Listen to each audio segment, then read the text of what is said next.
Well, hey kids, welcome back to Theme Park Casual. Today we are here at Knott's Berry Farm to check out the daytime Halloween festivities, also known as Knott's Spooky Farm. But today we've got a special guest with us. We are joined by none other than the one and only OrangeGrove55. Everybody say, hey OG. What's up? So this is OrangeGrove55's first trip back to Knott's Berry Farm since the mid to late 80s. Yeah, it's been a while. So he is checking everything out basically for the first time. So we're going to say hey to everybody in the chat. I see Matthew Muir, you're in the chat. And we've got Tam T and Todd Hensley. Welcome in, everybody. I hope you guys have had a fantastic weekend so far. We're going to tour the park a little bit, and then we're going to grab a little bit of lunch and then check out the Bob Baker Marionette Show, the Halloween show. Last year it was fantastically adorable. So I'm hoping that we've got another good show this year. So I'm going to flip the camera and we're going to kind of traipse around Ghost Town here and other places at the park. And we're going to have OG give us his thoughts as well. Yeah, absolutely. Yeah, so far I'm pretty impressed. I love the Ghost Town area. Right now that's kind of like the star of the show for me. Walking into the park in that Ghost Town area is absolutely beautiful. Way more immersive than I expected it to be.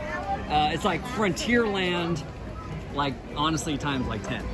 Yeah. I mean, it's incredible. Yeah, it goes well beyond what Frontierland does. Frontierland, the way we have it now, at least, you know, it's like that. It's like almost like the courtyard in between the Mark Twain dock, Big Thunder entrance, and the shops. Right. That's basically most of Frontierland. And here in Ghost Town, you've got a couple of streets, a couple of little alleyways, and you're surrounded by it completely in a tighter, more intimate setting than, say, Frontierland. And it has these little kind of like alleyways and stuff, which add a lot of like dimension to the area. You know, like you said, it's not just like Frontierland where it's one pathway. You can go through. There's a little alleyway, and there's more shops behind it, and it's great. It kind of reminds me a little bit of like how Wizarding World is set up. Yeah, the different way you can kind of explore. Yeah, so. Good vibes, welcome in. Slimer, how you doing? Steven Singleton, welcome in, everybody. See, this is one of the other things that I like about Ghost Town is that it has these little peek-ins, is what they call them. And you can come around, and for Halloween, obviously, they've got everybody dressed up as a ghoul or something. But you can come around to all the different little shops, and they basically encourage you to look into the windows and through the doorways and whatever, because there's going to be fun little vignettes in there of things happening. Let's see, we got the barber shop here. And so you can see, you know, somebody getting their hair cut. Obviously he's had a bad day. But we also have the bride who's lamenting the haircut, it seems. So there's all kinds of these little peek-ins, and there's some that are actually interactive. And we'll take you over to one of them right here. And as I was mentioning to OG earlier when we first came in, the blacksmith shop here. Oh, this is great. This is fantastic. This is done basically just for the theming to add authenticity to Ghost Town. And it looks like our blacksmith may be on break at the moment. But, oh no, he's back over here. He's working, he's registering something in the log. But this is all basically done for the theming here in Ghost Town, because I thought that this was actually where they did the stuff for the horses, and that's why they have it, so it's all on site and they just made a show out of it. What's that? We have questions.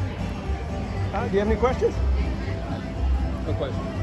No, is it just the horseshoes and key rings that you make, or? No, so our blacksmith, I do want to clarify, I am not the blacksmith. Okay. Right, I am making sure no one burns themselves or entering this sanctuary. We do not just make key rings or dinner bells or any such. Our blacksmiths do make their own customized items. Whatever, honestly, if you give us a picture and say, hey blacksmith, can you make this? They will answer back, we'll see. Okay. So they'll do custom orders possibly? They'll do custom orders or whatever they can think of, they'll custom make. You guys do Thor's hammer? They don't sell weapons. Okay. So no weapons. No weapons. They can make them, they won't sell them. So, for instance, our blacksmith has made this. Okay. He's not allowed to sell it. He will not sell it. He will not sell it. Pretty sure he'll probably kid me. But yes, he does specialize in roses. So he loves making roses.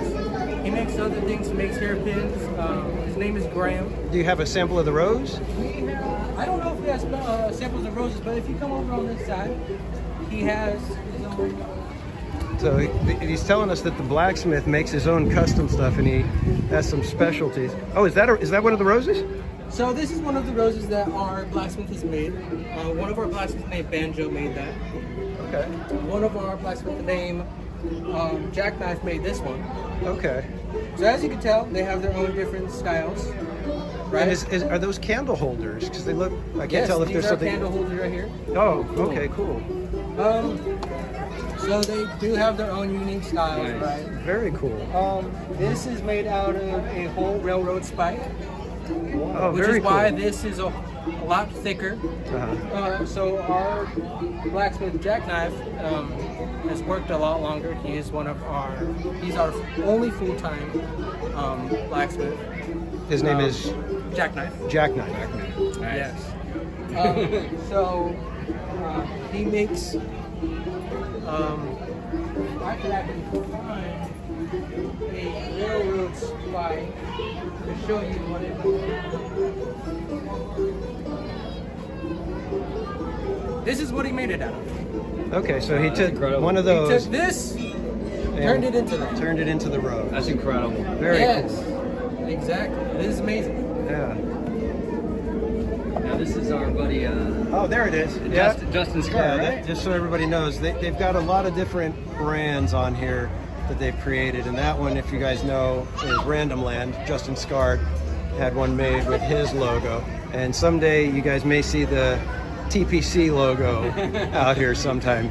So, but thank you very much. That's awesome to know. I did not know that they do custom orders. I thought they had like a few different items that they could do. Yeah, no. But- If you have a sketch or like a picture of something that you would want to be done, so if you yourself want something to be done, whatever it is, Bring it to them, and they'll take a look and say whether or Yes, not if they can you, do it and if get you have you a various price. pictures for whatever reason, it helps them a lot to have, you know, A variety of shots a variety to of work shots with. of whatever you would want. For instance, I just gave my personal blacksmith here, my friend, an idea of doing a moon as a pendant, right? So like, hey, you should do a crescent moon for a pendant. So you know, he would probably be searching up different types of moons and Right. pictures of what he would want to do for that as an idea. Okay. And then, you know, Very and then cool. working on from there and seeing what he could do from there. Awesome. All right. Well, we'll try to come back when Blacksmith is back out here and, Yes, and you- hammering away. He'll probably give you more info. Yeah. Awesome. Thank you very much. So there you have it, guys. That's something I didn't know. I didn't know that they did custom orders. I That's thought pretty awesome. there was like a few little items that they could do, stuff like bottle openers and the keychains and stuff like that, little horseshoes. But I guess you can bring them something and they'll take a look at it, and if they can do it, they'll give you a price for it. See, this is what I'm talking about, the little alleyways and stuff. I just love this, you know, it adds some depth and realism to the area. Yeah, and if you notice, they do have their wits about them, you know, not today right there. And then, you know, obviously, you know, we've got some things going on over here that maybe or maybe not should be discussed during a family live stream. But this one over here, we've got the jail, and inside the jail is Sad-Eye Joe. And we'll come up here in a second here and see if we can get Sad-Eye Joe to talk to us. But welcome in, Kiki and Luca. Fast asleep, welcome in. What's going on, Kiki and Lucas? Good to see you.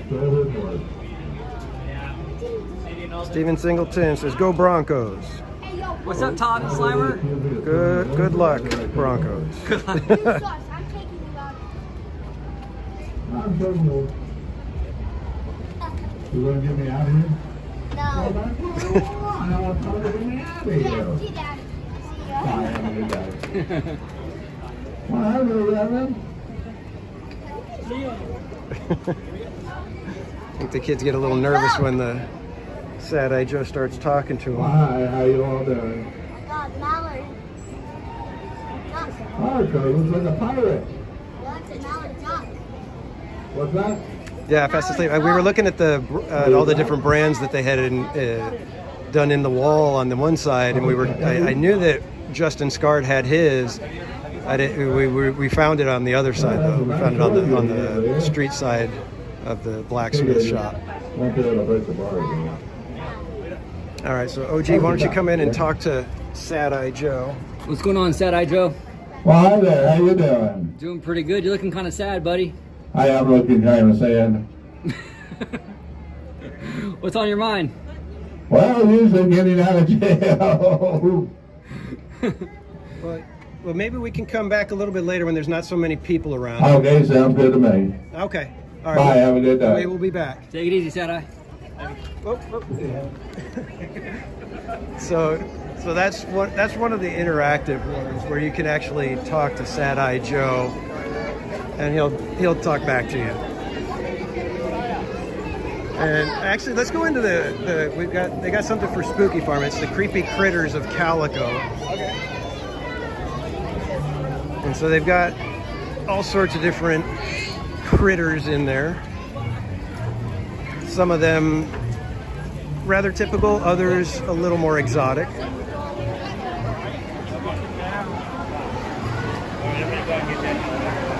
So we've got our horsey friend over here, Sporting his lovely skeleton paint, which is pretty awesome. yeah. So he's getting in the Halloween spirit. Yeah.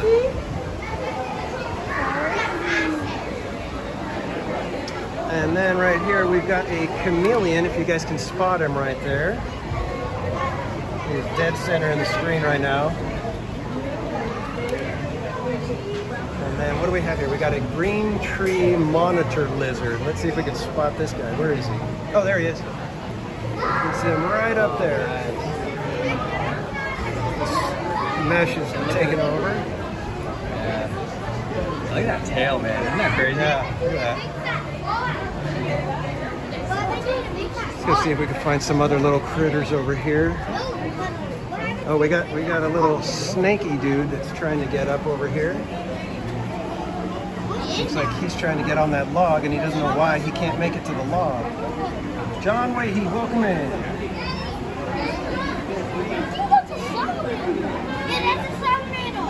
No, it's a gecko.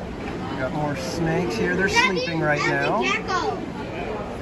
Fire snake. No fire skin. Got a horned dragon back there. You can see him climbing up the wall. Oh man, these are like little baby dinos. Look at this. Yeah, this guy looks like a little dinosaur here. Don't die in the fire. That thing's cool.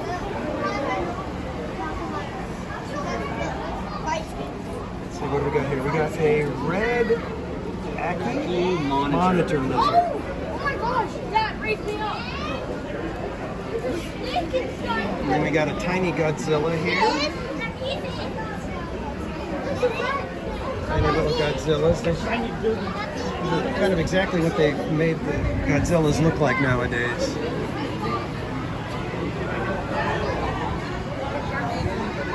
Oh, we got the poison dart frog. Oh wow. That's him right there. Wait, no, that's the lemon frost Pac-Man frog. That is the Pac-Man frog. Poison dart frog is in here, and he's going to be kind of hard to see because he's just that tiny little guy right there in the corner. There he is. Albino bull snake. Right there. Now, I don't know about you guys. I'm not too afraid of snakes. but I also need somebody there that's, you know, good with snakes. Yes. If I come across a snake on my own, I'm probably going to be running the other way. Speaking of snakes, we got a good one for you coming up pretty soon. Oh, yeah, we'll be getting to that guy in a minute. Another African bullfrog. Check that little dude out. Oh, look at that guy. He's eating good, huh? He is eating well, it would seem. Got a python over here. Oh, man. Ooh. We've got a giant blue land crab.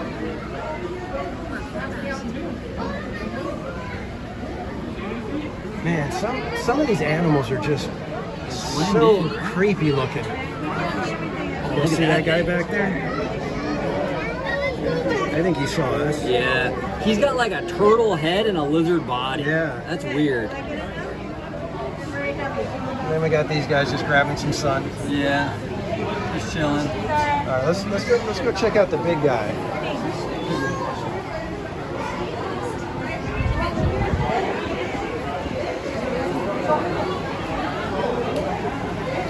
Let's see if we can get over there.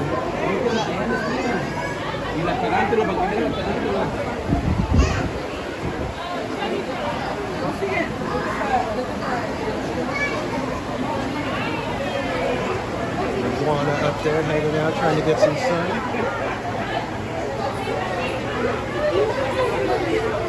And then we've got an albino Burmese python here.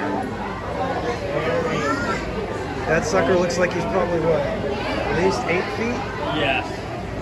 Massive. That thing is gigantic. And you guys don't want to fall in love with that snake. You don't want that thing to become your main squeeze, you know what I'm saying? Hey, we're on the Jungle Cruise now, folks.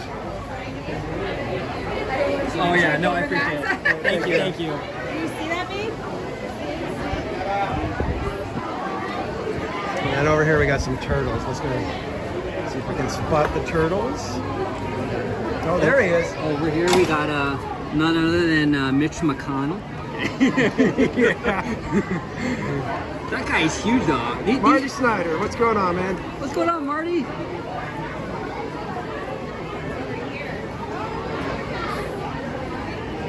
The cool thing about these turtles is they live a long time. Yeah, long time.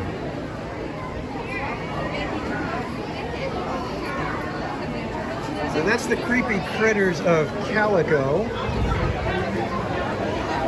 We'll continue over this way. We start making our way around so we can get OG's thoughts on a little bit other parts of the park. Oh, we got to take OG to Boot Hill. We haven't taken you to the cemetery. No, we haven't. Let's do it.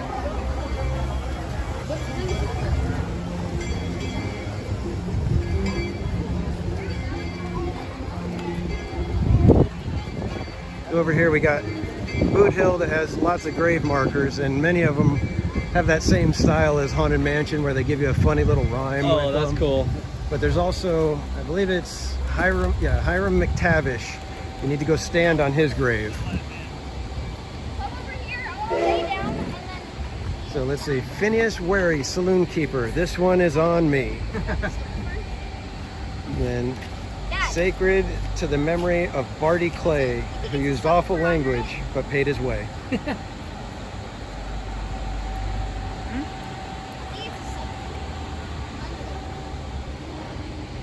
Imagine you're an actual person. But here lies Poker Face Harry, a whiz at cards. A whiz at cards called hearts. Fast at draw poker, too slow, wants to draw.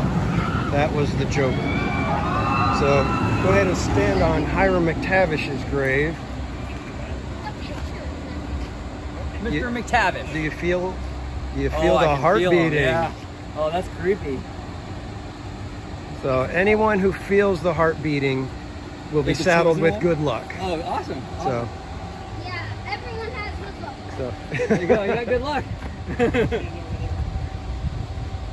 so again, so this is like the fun stuff that Knott's Berry Farm does. Yeah, this You is know, cool. This is It's really charming, and it's kind of punk rock, right? It's kind of like not like. overly produced. Yes, exactly. Yeah. They just give you the fun little photo ops. And you guys can see that there's tons of the cobweb decorations everywhere in Ghost Town.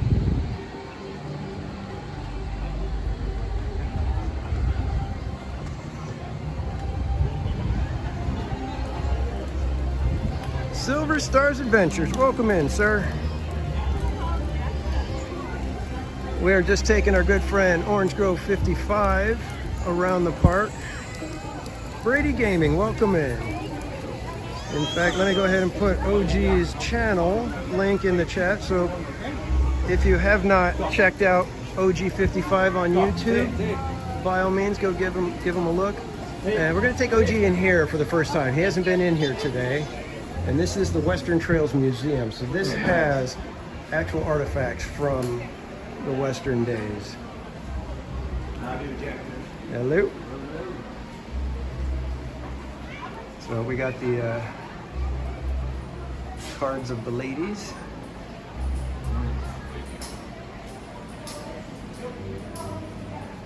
Okay, so these came with cigarettes when they started packaging them in cardboard boxes. So they were like kind of like trading cards? A little bit, yeah. I guess once you got tired of the one that you had, you just traded somebody and You know? had a fresh face to work with. There you go. But then we've got actual firearms. Wow. Yeah. Crazy cool stuff, man. Yeah, it is. And this is what I love about Knott, is that there's a lot of little places like this that have these kind of unique items, like the one with the mineral rocks. Yep. Because the contents of the safe are insured at $2.1 million. Yeah, fossilized dinosaur eggs. Yeah. Jay Shear, what's up, man? What's going on, Jay? I don't think OG will be going on Silver Bullet. Yeah, probably not.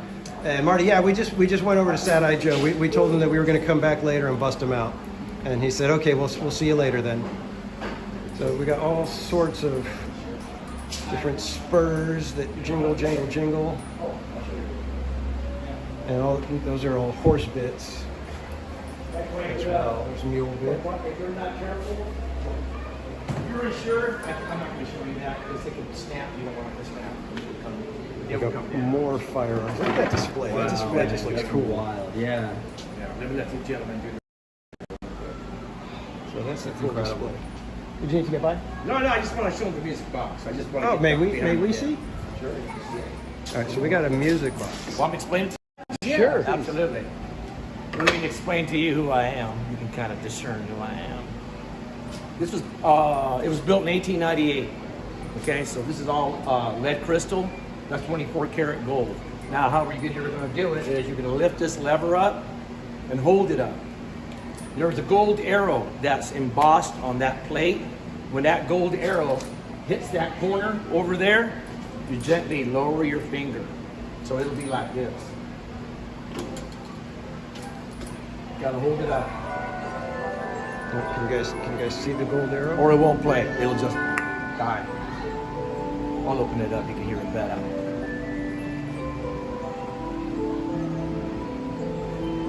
There's the gold arrow. It just went beyond the corner. Let it go very carefully. And then what I do is I just open it up and hold it open. The door will swing. Wow. Takes about a minute and 20. You see the gold arrow? When it hits there, when you're standing there, is when you let it go. It takes about a minute and 20 seconds to do a complete revolution. And the plate is all hand stamped. It's not stamped by a machine. And it's called a monopole. M-O-N-O-P-O-L. And it's made in Germany, 1898. And that's the basic information of it. I know more about the mechanics now, but you got to study it. But yeah, when you're going to hold it, just hold it open. Make sure no one opens this at all. And it was found in a plantation home in the South, in Tennessee. And it was recently appraised at $100,000. Wow. That's one of less than 4 in the entire United States that exist that actually play. When they brought it in, they had no idea what this was down below. They just never really figured it out. Until I got deep enough and said, well, you got a keyhole there. You didn't see that? Well, we never opened it up. Well, I took out my boot knife and I popped the lock and I found 4 more plates. Oh, wow. They had no idea that these were even in there. I'm like, you guys owned it? You didn't? So there they are, 4 more plates. We don't change them out. The daughter of the family that donated this to us, she's the one that comes in every 3 months or so to change out the music. Oh, wow. Because these discs are very thin and they can snap very easily. She just knows how to handle it. Wow. So there you go, guys. It's interesting, the design work of this thing. It's gorgeous. Gorgeous, and then it kind of made way for the record, and then the CD. You know, that's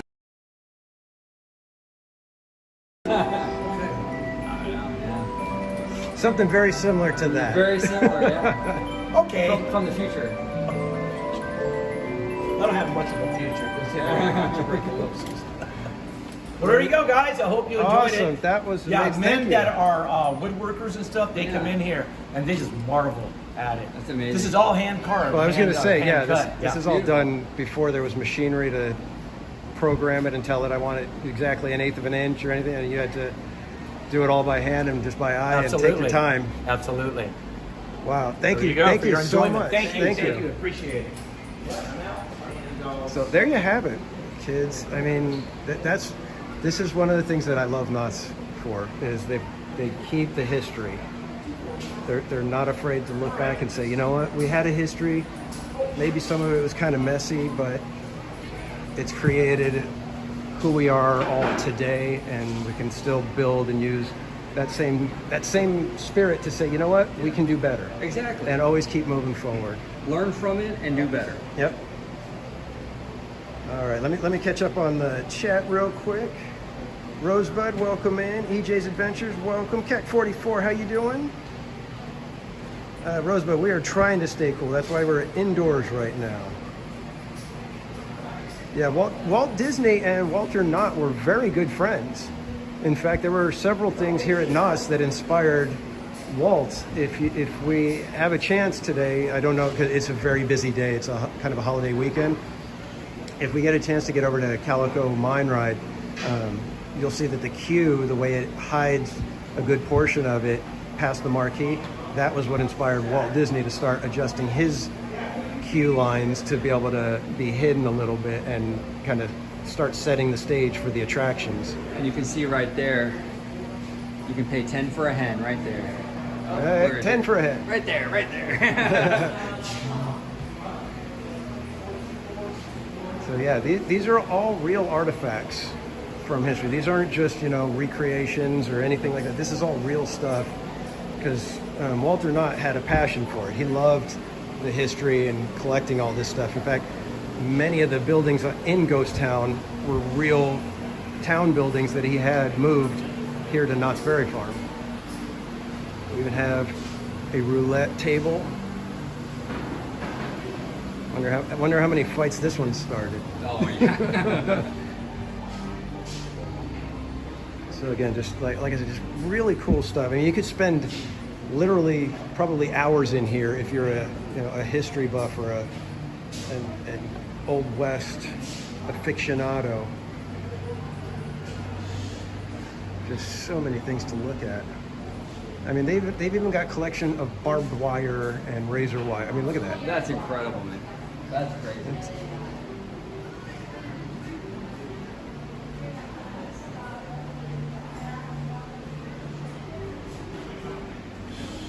Side saddle. This is for the ladies to be able to ride without having to get their dress all tangled in their legs and wrap around the horse like that.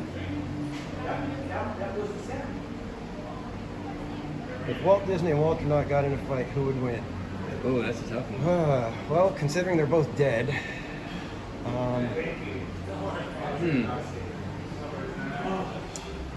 I don't know. That is a tough one. I think if I remember correctly, Walt Disney was probably taller, but I have a feeling Walter Knott, being an actual farmer, might have been a bit scrappier. Yeah. So, yeah. I'll probably put my money on Knott, I think. Yeah, I think he seemed more of a guy of the earth. Yeah, You know, exactly. you ain't gonna take him down too easy. No. Oh, check this out. We got some sort of a card table here. Let's see if we can. Faro Bank. So it's some sort of card game. All right, thanks again. Hello. So much cool stuff. I'm actually really cool because we had seen the music box before, but we had never had the whole story explained to us like that. So it's Pretty awesome. very cool stuff. Showcase, welcome in. Hey, Showcase. They got dinosaur fossils here, man. Yeah, we'll have to head up toward the front, show them to you. I know it's not dinos, but fossils are kind of cool too. And then this one I've shown on the stream before, but this is the Cheyenne Plains Indian headdress and clothes donated by Chief White Eagle. So again, actual stuff, not a replica, not a recreation, not a, inspired by. Inspired by. This is the real deal. And then they even have these are all the toys that kids would be able to play with, little carvings and stuff. You guys streaming? What's that? You guys streaming? Yeah, we're live on YouTube. Oh, nice. What is the handle? Theme Park Casual. Yeah. Oh, Theme Park Casual. Yeah. I think I've actually seen you recommended to me. Hold on. Okay. So, grab them. Oh, cool thing.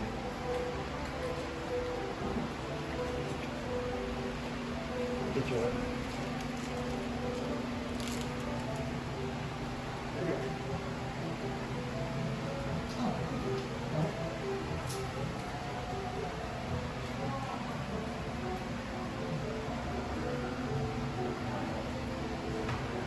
Yeah, I have. Okay, cool. Yeah. You ever participate in the chats or anything? I've been so preoccupied with other stuff. Okay. If I am, I'm usually lurking. Okay. Well, we appreciate the lurkers too. Thank you. Nice to meet you. Nice to meet you too. I'm assuming this is like a barber pole of some sort. Yeah, see, like I said, you could spend hours in here. I mean, if you're a firearms aficionado, you're going to be able to come and check out all the antique rifles and revolvers. And they even got the jars for the various potions and things that people would use to try to feel better. Jay Shear, what's up, the lurker? That's funny.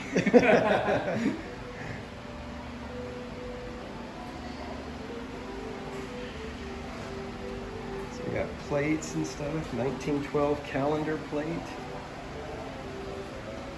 Got a souvenir plate, over 100 years old, portraying an Indian maiden. And like all kinds of arrowheads all up there, look at that. And we got a little game of chance, it looks like. A slot machine type of thing. This is probably a toaster, yeah. 1920. That's a toaster. You know, sometimes we forget how good we have it. And then sometimes we look back and say, why don't we have these still? Home donut maker. Come on, man. I can use that right now. Coffee grinder. And the stuff back then lasts longer too. You're not going to see products from today in 100 years. Yeah, you know? those aren't going to last. No. They're not going to last. European zither, over 100 years old. This was a $1,000 wedding gift to her mother, donated by Mrs. Gladys Boggs. Great. So if you're a history buff, this would be the place to go. And unfortunately, just because Knott's isn't as crazy crowded as Disneyland all the time, do not knock that thing over. That's a close call. That thing is worth more than my life. I almost knocked it over. Yeah, so if you're a history buff, this would be the place to come, because this is just fantastic stuff. And look at that, Knott's Berry Place. So that's what Knott's Berry Farm was originally called, Knott's Berry Place. So, all right, we are going to kind of mosey on around now. I think it's just about time to go get ready for a little bit of lunch. I'm thinking we're gonna go get some burrito. Yes, absolutely.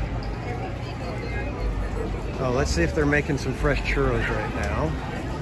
And I always love this view coming down, I think it's Schoolyard Street. This is what this one is. And you look straight in at the log ride happening right there.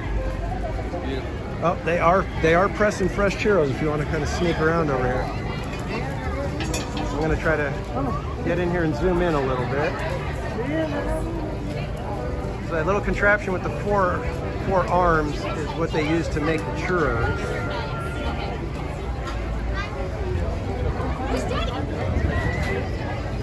And they literally make the churros right there. They press them, fry them, and then sugar them and hand them to you. That's how fresh they are. Oh no. I'm gonna try to see if I can get in there and get a good view of it, if I can.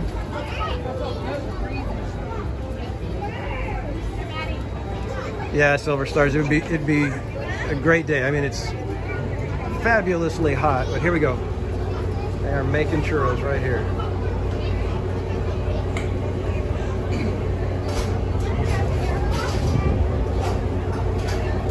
TNT Raider, good to see you, and thanks for saying hi. So we will probably come back here shortly after getting a burrito. Oh yeah. And we're gonna get a churro sundae. I think after burrito we may have to split the sundae. Yeah. I think that might be the right way to go on that one. Because if you can eat a burrito and then a churro sundae, there's something wrong with you. Yeah. Yeah, I know, right? Because that's probably like 3,000, 4,000 calories just in a burrito and a churro sundae, and you shouldn't be doing that on your own. So it is a busy day here at Knott's. Like I said, it's a holiday weekend for some people. So they've got some serious lines happening. But I think we may actually be trying to grab the train right here, because there does not look like there's a long line, and train is arriving. So we may just do this and then go get a burrito. Yeah. So I think we timed that one very well. Look how gorgeous that is. Yeah, look at this. Look at that. Oh my God, beautiful.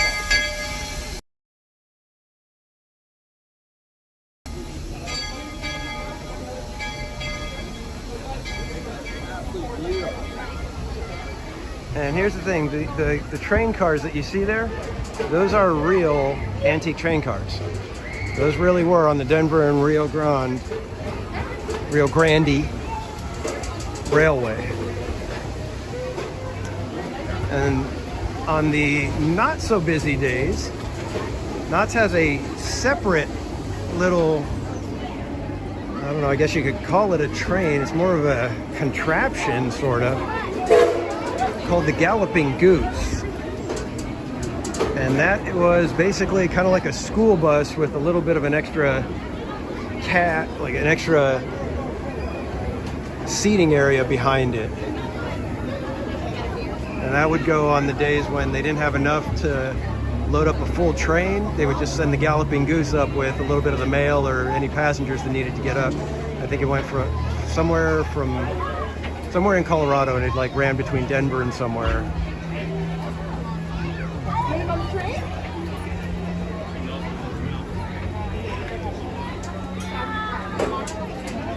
The first time. Yeah, Slimer, the Disneyland versus Knott's churros, if we're putting it up against the fresh churros here at Knott's, ain't nobody gonna win. Knott's is gonna win every time.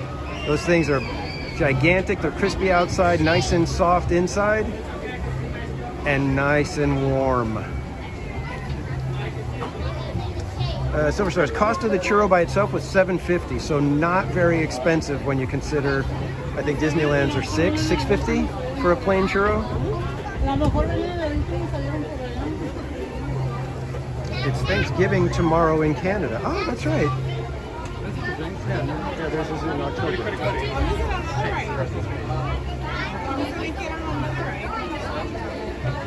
Oh, Marty, you guys already bailed. Yeah, yeah. It's warm out here, so we're trying to stay in the shade. And like I said, we're gonna grab a burrito and then head right over and get ourselves a churro sundae and cool off with that a little bit. Yeah, Silver Stars, the churro sundae. So you get a full churro, a big helping of soft serve, vanilla soft serve, and you get your choice of boysenberry or chocolate sauce and whipped cream, and that's $11.25. And if you're a season pass holder, you actually get a 10% discount. So you can't beat that. Even though I love the waffle bowl sundaes at Gibson Girl, they're a little bit cheaper, but it doesn't come with the freshly made churro.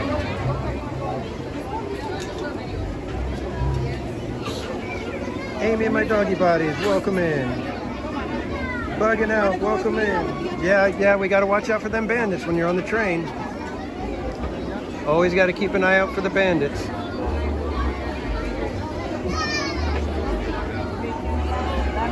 And thanks everybody for joining me today. And just as a reminder, in case you did not know, we are joined by our good friend, OrangeGrove55. This is his first time back at Knott since like the mid 80s. I think he said the wacky soapbox racers were still here last time he came.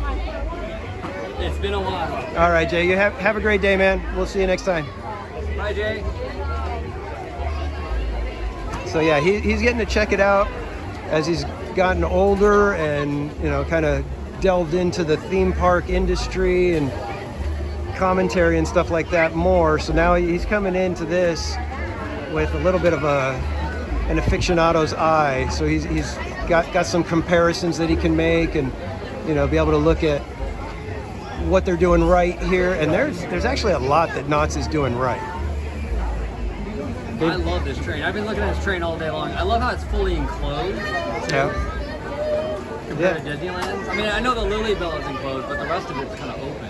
Yeah, and that's the other thing. It's like this, like I said, this is a real train. Yeah. This is not just a little, I don't want to call Disneyland's a toy train, but it is definitely, you know, smaller in its scale and scope. Opening down there as well.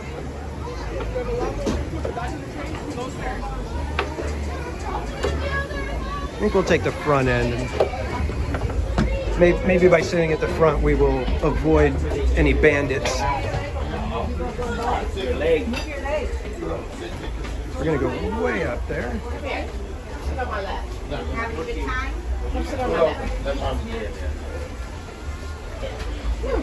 Let's head over here. All right, so we're gonna have the. Welcome in, sir. I love this train, man. This is awesome. Yeah, I mean, just look at this. This is great. And I'm guessing that the seats are basically the only thing that is not actual from that time period. From that time period. Yeah. Because when you sit further back, there's one of the other cars, and it's got like a little plaque on it, and it tells you about it. So, and it's of course every train car, you know, it's got its name and whatever, you know, the Edna whatever or something like that.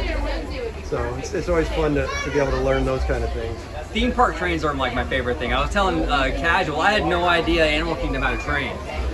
And I was like over the moon with that thing. I loved it. I absolutely loved it.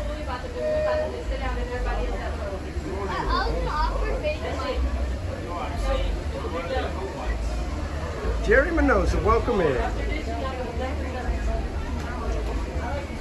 Oh, you don't know about the alien shooting people? Yeah, I think that thing is down, Casual. Whatever that skylift thing. Yeah, the sky cabin appears to be not operating today, which is, I'm kind of bummed because I wanted to ride that during Scary Farm because I want to see what all the fog and everything looks like from the sky.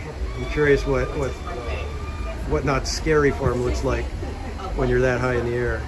There was a lot of fog this morning. That was weird, right? Oh yeah, it was like crazy. It was like I was driving in, I got off at Magnolia off the 91, got off Magnolia and came in across La Palma, and literally as soon as I like got onto La Palma, turned right. It was like, oh, there's the fog. And boom. It was like pea soup. Yeah. Like you could barely see Barely any visibility. the traffic lights when you were like a block away. Yeah. And like where I live, I'm like about 45 minutes from here. It was clear as can be. Well, yeah, I mean, it was clear, like 2 miles from here. It literally, you could see the wall of the fog as you were driving in. It was crazy. That's wild. And Jesse Russell, thank you for subscribing.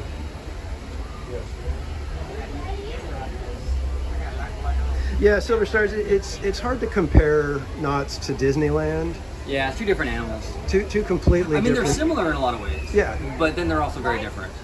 Yeah, I mean, Knott's Berry Farm kind of grew into being a theme park, whereas Disneyland was designed as, a place that was going to be built that way. Knott's Berry Farm was kind of like they kept adding things, and before they knew it, they were kind of like, well, let's put a log ride, let's put a train ride, and how about a roller coaster? So it kind of, and that's why I always say you can't replicate a Knott's Berry Farm, because it happened so organically over so many years that to try to build something like that, it's tough, because you have to infuse it with some history from the get-go. Because, like we said, not all of Ghost Town, or most of Ghost Town, is actual Ghost Town buildings that were moved from old Western towns to Knott's Berry Farm. And you can feel the energy in Ghost Town too. You can tell those are real buildings, Yeah. It has that vibe. It's got that old wood vibe to it. Right. Kind of the way, like right here in the train, you can feel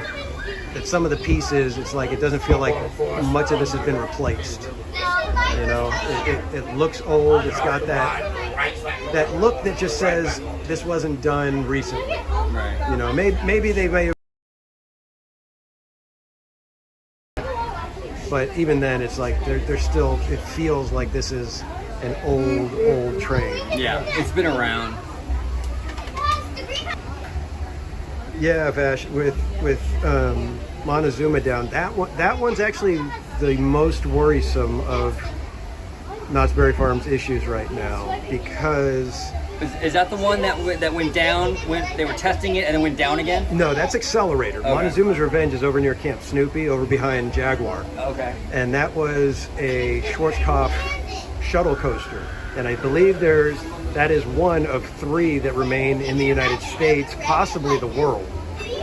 There's not very many of them left, and I think it was just like maybe 5 years ago, American Coaster Enthusiasts designated a landmark coaster. And as part of the refresh of Fiesta Village, that was supposed to get a redo. And so they were going to give it some new track. It was going to have a new launch. I think it was linear induction motor. Okay. To everybody in the first 2 cars, there will be 2 loud whistles momentarily. So if you have sensitive hearing, I highly suggest you cover your ears. All aboard!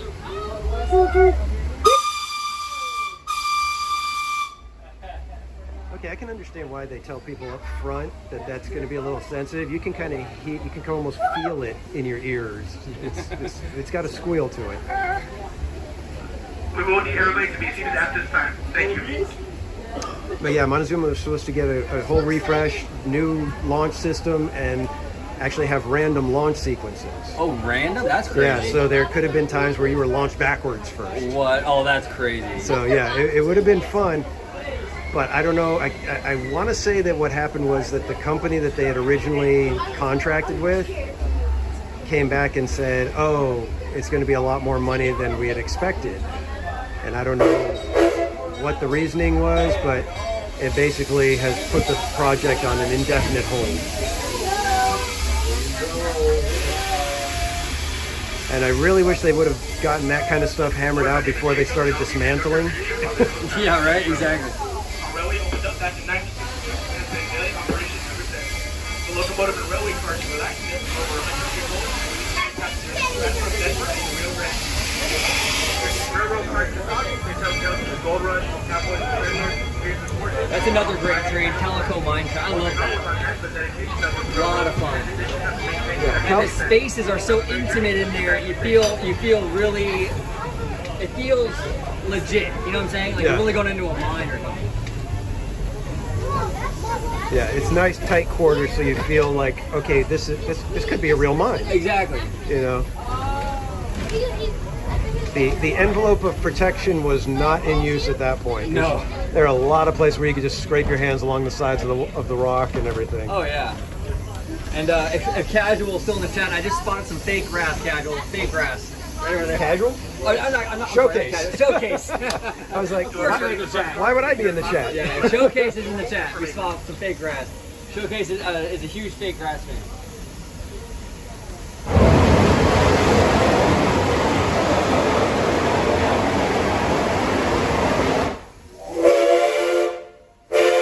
Ooh, that's loud. That's a real train for you, folks. And Psychotronic X, welcome in, and we will be back here tonight for Knott's Scary Farm. So if you want to see more of the spooky Knott's Scary Farm. Mermaid Plans, welcome in.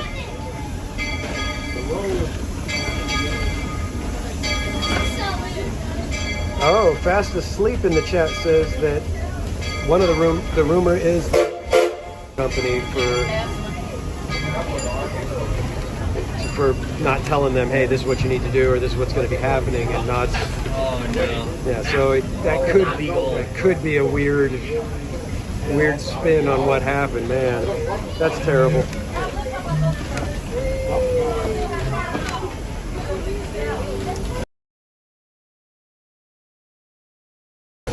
Yeah, Vash, that like I said, I don't know if it's 3 of the shuttle coasters left in the country or 3 left in the world. That's how rare that.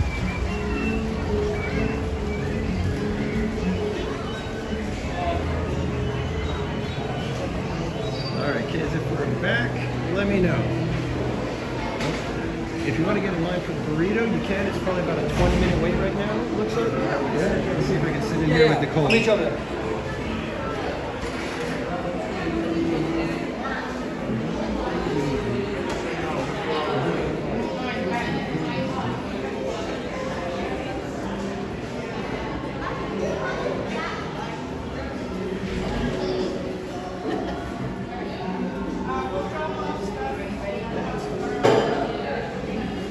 Okay, cool, we're back. Okay.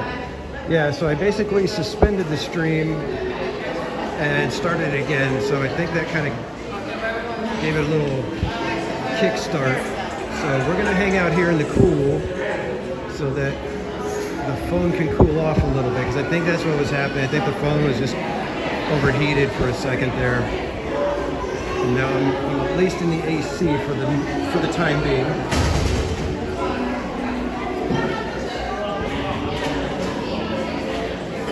So if you guys could do me a favor, if you're in here, share out the stream again, let everybody know that we are back, and as soon as we can grab a table, we will be grabbing a table.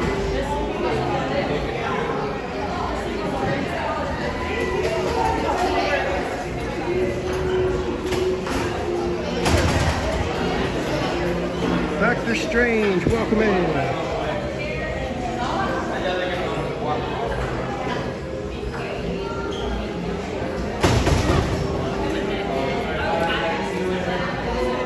I apologize, guys, if you were with us for the first part of the stream. I believe the phone was overheating, so we had to suspend the stream and restart.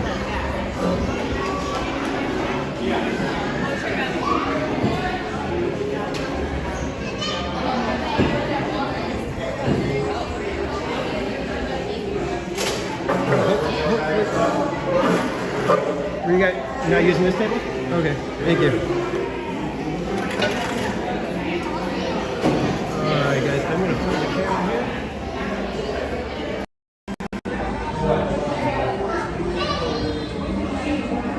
Alright, so it was a little interesting to have the stream just kind of freeze out like that. Actually, it was like more of an overheat, so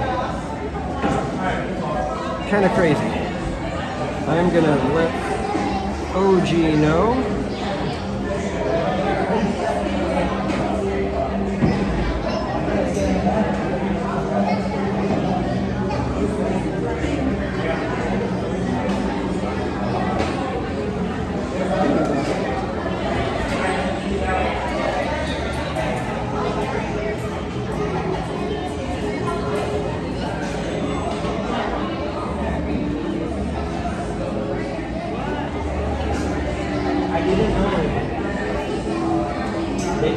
All right,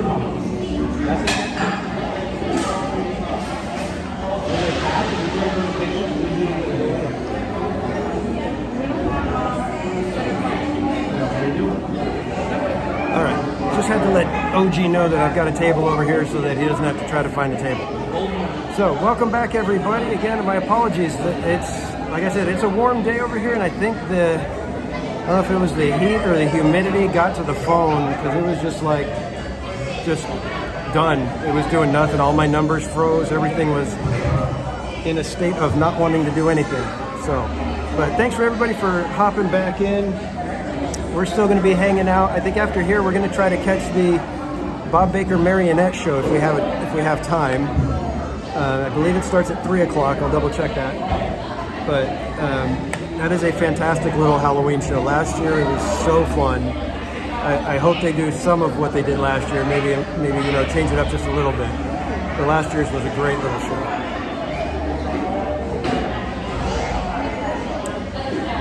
So far I'm impressed that OG has enjoyed Knott's Berry Farm. I'm glad. I was worried that he's kind of used to the Disney thing, and when you come to Knott's from Disney, you can sometimes kind of look at things a little different.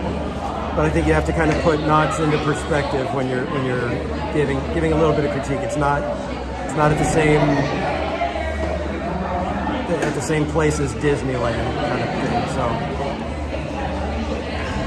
we'll have to just kind of be understanding with that. And that's, like I said, OG really was impressed with Ghost Town and Calico Mine Ride. He loved Mine Ride, which isn't hard to believe. Mine Ride is fantastic. Okay, yeah, Bob Baker's at 3 p.m. So hopefully we'll be able to get our food, eat, and then mosey on over there with time to get a decent seat.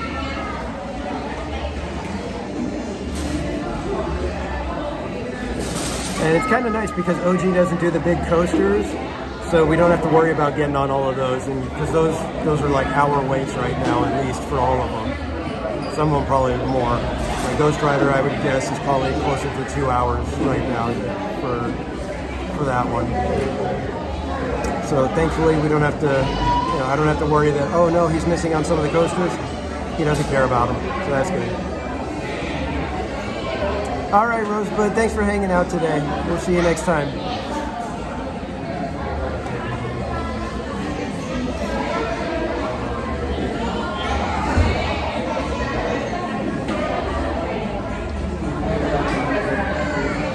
So out of the people that we've got in the chat, who has never been to Knott's Berry Farm?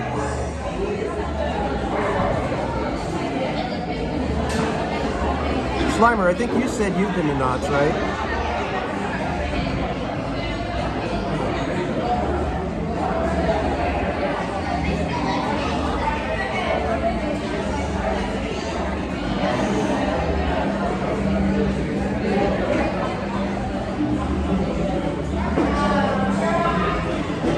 So the reason why I won't be eating at this... Oh, you have never been to Knott's. Okay. It is definitely one you should check out. If you're a theme park person, Knott's is definitely one to check out. Jerry Minoza, you've never been. Okay. Well, you're on the East Coast, right, Jerry?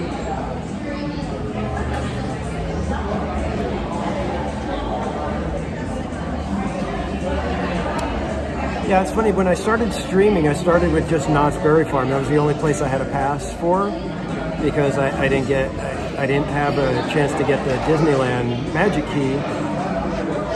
And when I started streaming, they weren't on sale, so I didn't even have the option.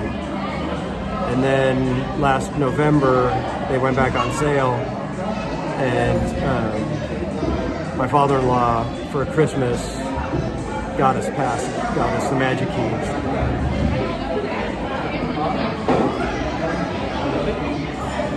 Yeah, it's funny, we've been to Dollywood. Dollywood is on my bucket list. I am dying to get to Dollywood, to Silver Dollar City, and to Cedar Point, Kings Island, all of those.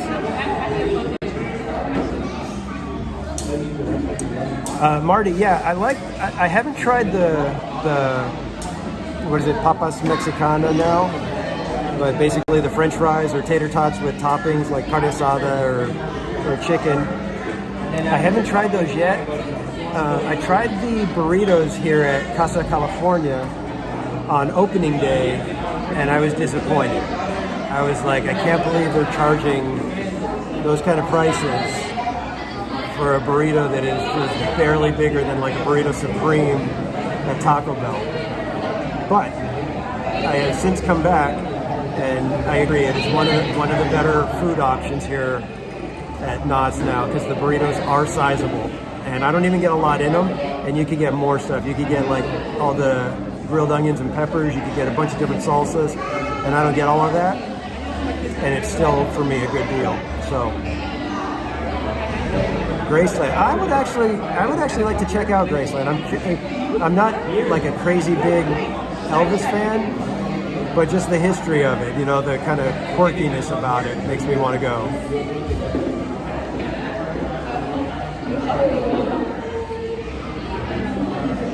Gilroy Gardens, interesting, yeah.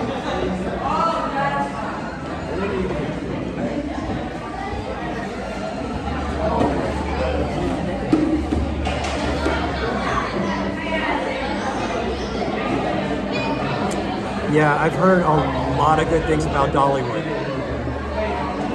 I've heard a ton of good things about it. And I don't know if you guys saw, but Dollywood, I don't know if it's on every pass or it's just like the higher level pass. If you get an annual pass for Dollywood, you get, is it every month or every visit, you get cinnamon bread. That is fantastic to do for your most rabid fans. That would be like, you know, Knott's Berry Farm giving away a boysenberry pie every month for the season pass holders.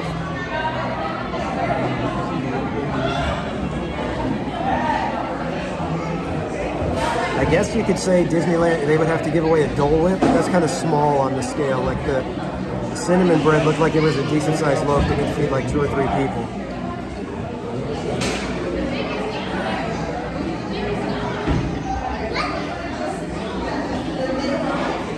And we got OG. I recommended he get the dining plan if he wanted to eat more than, you know, one time today, because they're only open 9 to 5. So you could get away with, you know, having just one big meal and then eat either, you know, breakfast before or have dinner after. But we got him to get the dining plan. So this will be our second meal so far, and we'll probably have time to grab one more at least before 5 o'clock. And we'll probably be having that one on stream because I get one more meal as well. I've got the all-season dining plan for the annual pass for the season pass holders, so I get 2 meals a day, but they have to be 4 hours apart. So OG gets to eat every 90 minutes.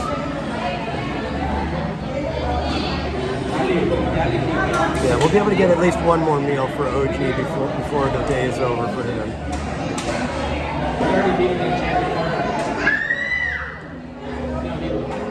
So instead of spending $19 per meal or more, he's spending probably a little less than $12 per meal.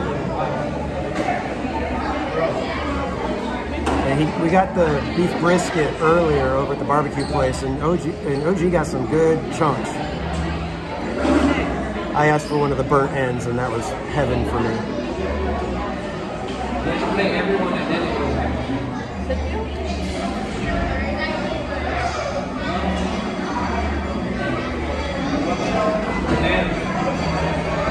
Yeah, I'm already getting the boysenberry concentrate.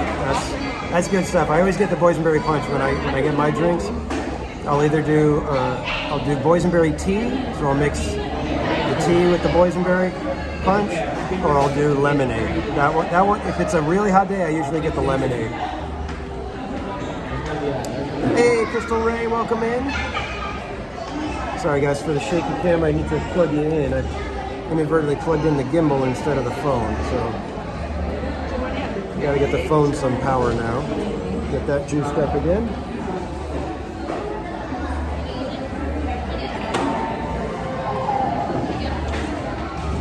don't know why. I was seeing the power on the phone dying, and I ended up plugging in the gimbal for whatever.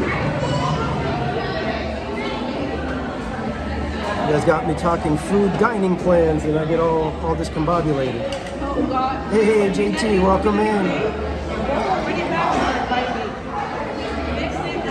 Yeah, the boysenberry lemonade, Marty, change your life.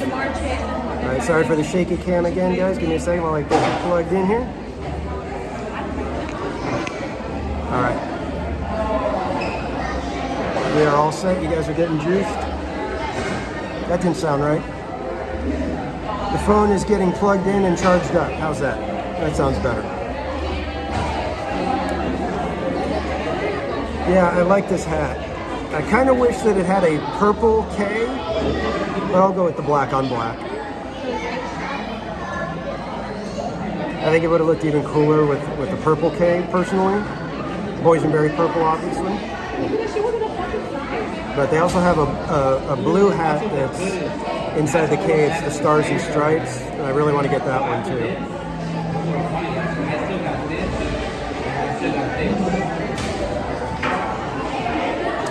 And just a reminder, everybody, we will be back here tonight. Let me refresh my memory as to what time we're going to be here. We will be back here at 7 p.m. for Knott's Scary Farm. So we're going to be hanging out with OG. We'll probably take this stream till maybe 4-ish, 4:30-ish. And then we'll take a break, and I will be back again here for Scary Farm at 7 p.m. We'll be touring around again, checking out the mazes. Maybe they got the one show of the acrobats and stuff like that. Maybe we'll check that out tonight.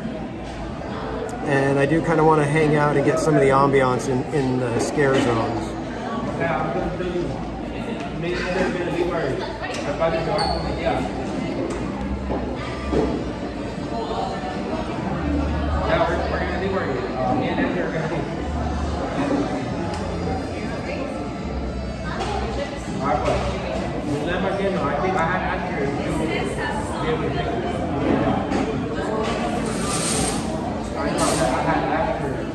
And I think most of you guys know OG, but in case you don't, let me put his channel link in the chat here.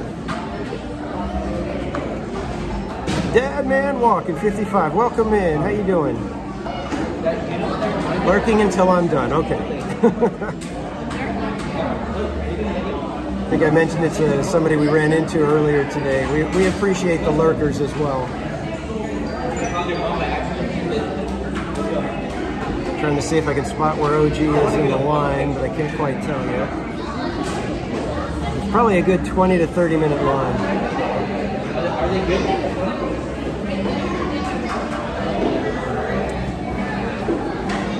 Yeah, Marty, we cruised through Camp Snoopy. I didn't check on the construction, so I really hope that they don't interfere with some of the quaint little spots in Camp Snoopy. Sorry, can I get your tap? Theme park casual. Theme park casual.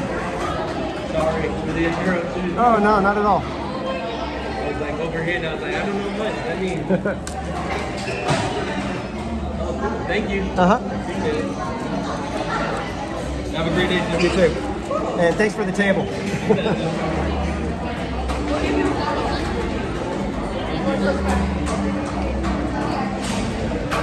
Always fun to have somebody ask what channel, because I'm not the type to sit there and talk to people like hey, go subscribe to my channel or anything when I'm here. So when somebody else asks, it's always nice.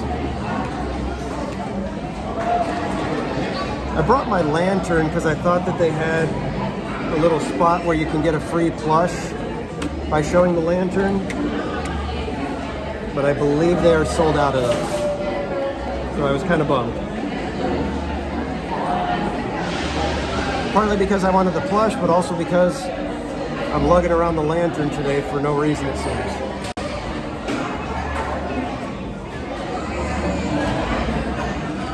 I'm going to slightly reposition so that when OG gets here, he can have some space to sit down. And then since I have the drink plan, I have to run and get a drink for us. So once OG gets back with his food, I will be dashing out to go get some tasty beverages. Oh, thanks, Marty.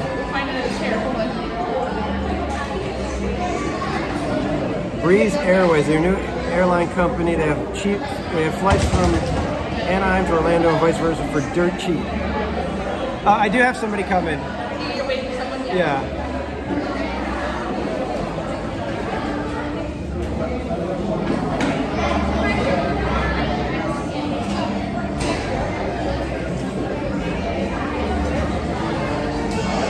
Awesome, that didn't take long.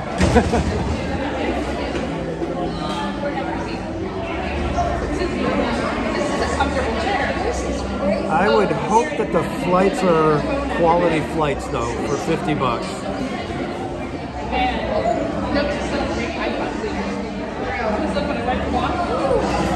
It's because when it's, you know, sometimes you get what you pay for. Not that the airlines are always doing the greatest, but yeah, 50 bucks seems a little light, especially considering energy prices right now. Gas prices are kind of crazy.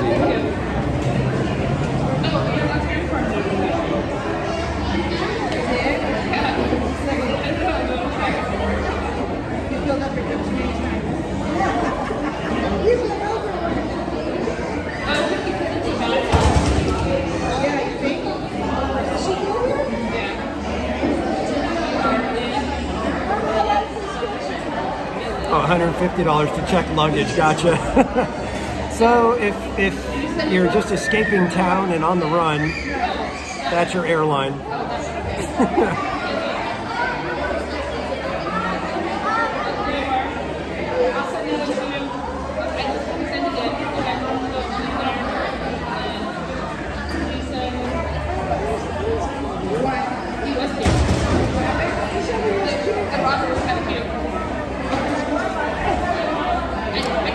So I'm hoping if I can maybe get in touch with the Rogue Attraction, the channel that we've done dual live streams, I'm hoping that maybe we can do a stream with me at Scary Farm and him at either HHN in Florida or Howl-O-Scream in Orlando. I think that would be kind of fun.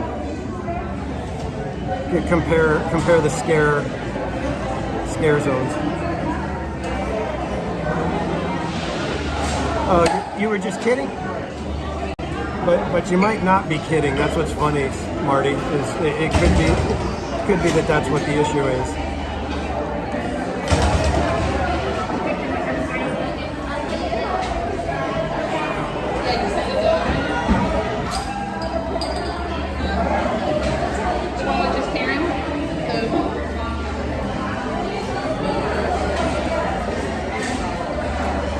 Yeah, that's the one bad thing about the food lines here at Knott sometimes.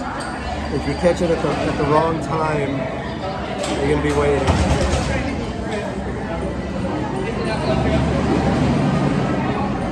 And especially like at Fireman's Barbecue, that one's probably the most popular one right now. That thing, man, if you're not there basically at opening, you're guaranteed a 30-minute wait to get your food. But it's the place to get the ribs and chicken and stuff like that, so it's kind of worth the wait. I wish they still had the flank steak sandwich, but the prices have just gotten outrageous to get beef right now.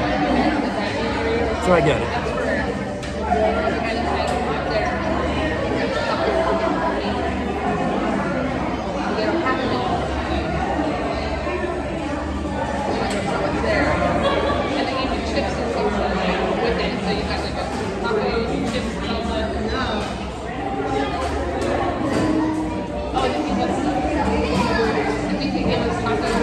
Hoping OG is going to be here soon.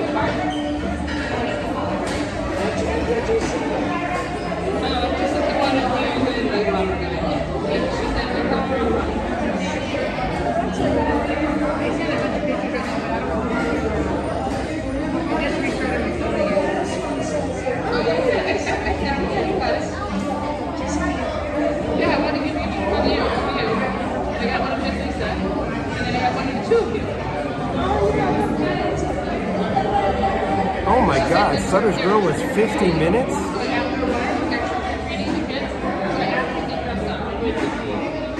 Yikes. Well, I know when we got in line for Boardwalk Barbecue like at 10:55, and thankfully it only took us about 20 minutes from that. But I think we had our food and sat down before 11:20. So, and that's why I was telling OG, I was like, the line moves fast at Boardwalk Barbecue. They do really good at getting people through the line pretty well.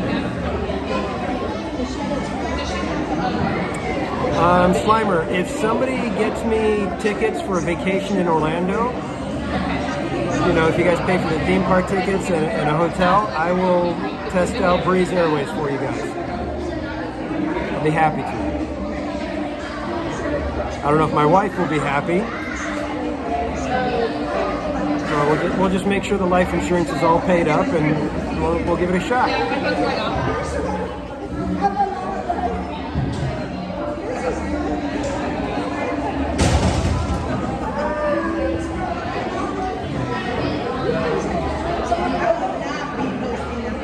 Yeah, Marty, the thing about those places is a lot of the food, if they can't, it's like you don't want a burger sitting there too long. The rotisserie chicken and, like, you know, side items of corn and mac and cheese and stuff, those can all kind of sit for a little while, and, you know, you can kind of make them in large batches. Burgers, if it's sitting too long, I mean, and too long is like literally can be like as little as 5 minutes. If it's sitting too long, then it's going to be bad and you're going to have people coming back. So in order to get that stuff fresh and churning the right way, they can't make too many of them. So if they misgauge how many they need to make, they could be like, oh, we're still cooking the burgers right now. So it makes it tough. And those are the things we forget as, you know, as guests. We forget that there's an operational aspect to the parks, and that, you know, they have to try to be as profitable as possible. So you don't want to just, you know, sit there and have 30 burgers on the grill and you're only selling 12 of them. So it's tough to find that right balance.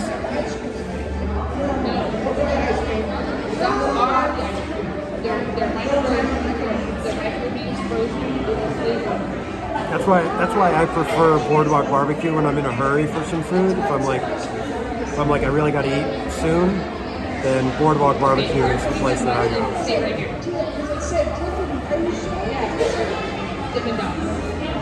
Oh wow, that's weird. The pastrami tots were done in 10 minutes. Chicken tenders took almost an hour. Wow. Chicken tenders seem like one of those things that you can make a bunch of them, just keep them under the heat lamp for a little while. That's weird.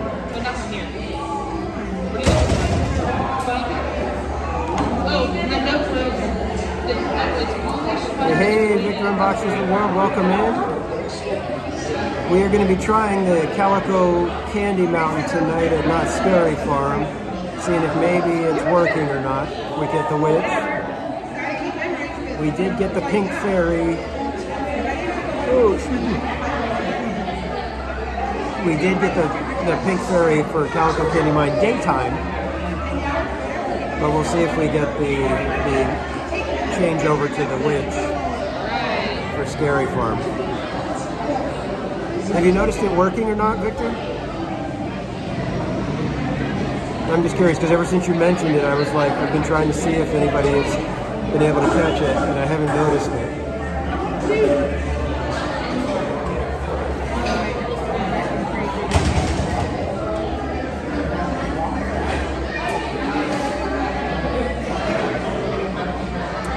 Okay. I need to get me some coffee or something. I'm yawning like crazy right now. The long funnel cake is $273. Oh, I couldn't tell if the audio was synced or not when we went.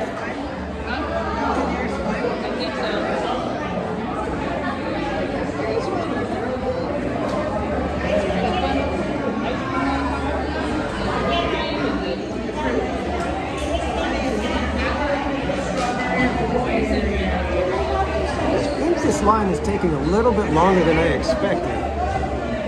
Last time I had clocked it, if the line was to the door, it was about 20 to 25 minutes. So they have a mix-it-up ice cream shop. So far, I think it's been a little bit more than 25 minutes or so. Mix-it-up ice cream shop. Let me click on it. Okay, it says, these refreshing treats are the best in the West. These crisp snack counter offers all your favorite sweet treats. Take the Purple Bench Challenge. Vanilla or Boysenberry soft serve ice cream. Hey, Jake. Soft serve two freshly baked cookies. It's big enough to share. All right. So tasty. That wasn't too bad. Like you said, like Shaky table, shaky table. Yeah, it took a little bit longer than I was expecting, but. Alright, I am going to run and get us some drinks. What would you like? I'm sorry? What would you like? Root beer. Root beer? Yeah. Thank you, sir. Are we still live? We are still live. Yeah, I basically had to, I suspended the stream and then went back in, and that seemed to kick it back in, so. Nice. I'm going to spin and everybody can watch spin you it. eat. All right. There's OG. I will I'll see you in a right few, back. brother. She's like, want ice cream, so I made ice cream. So how's everyone doing today? Like, I'm so new to this like live stream thing, man. I'm like, let me see here. Give me a second. Sorry, the table is really shaking.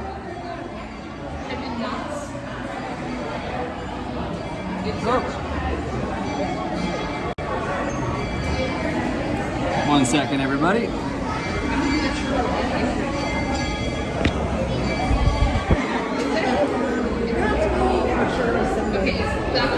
Yeah, Marty. Actually, I'm having a really good time here. I think everything so far has exceeded my expectations. The only area that I didn't like as much as the others was the boardwalk area. That felt a little amusement parky to me. But the ghost town, the Fiesta Village, the Camp Snoopy, all that stuff has been top notch. Absolutely top notch, exceeding my expectations. Sorry guys, I'm having some gimbal issues. Give me a second.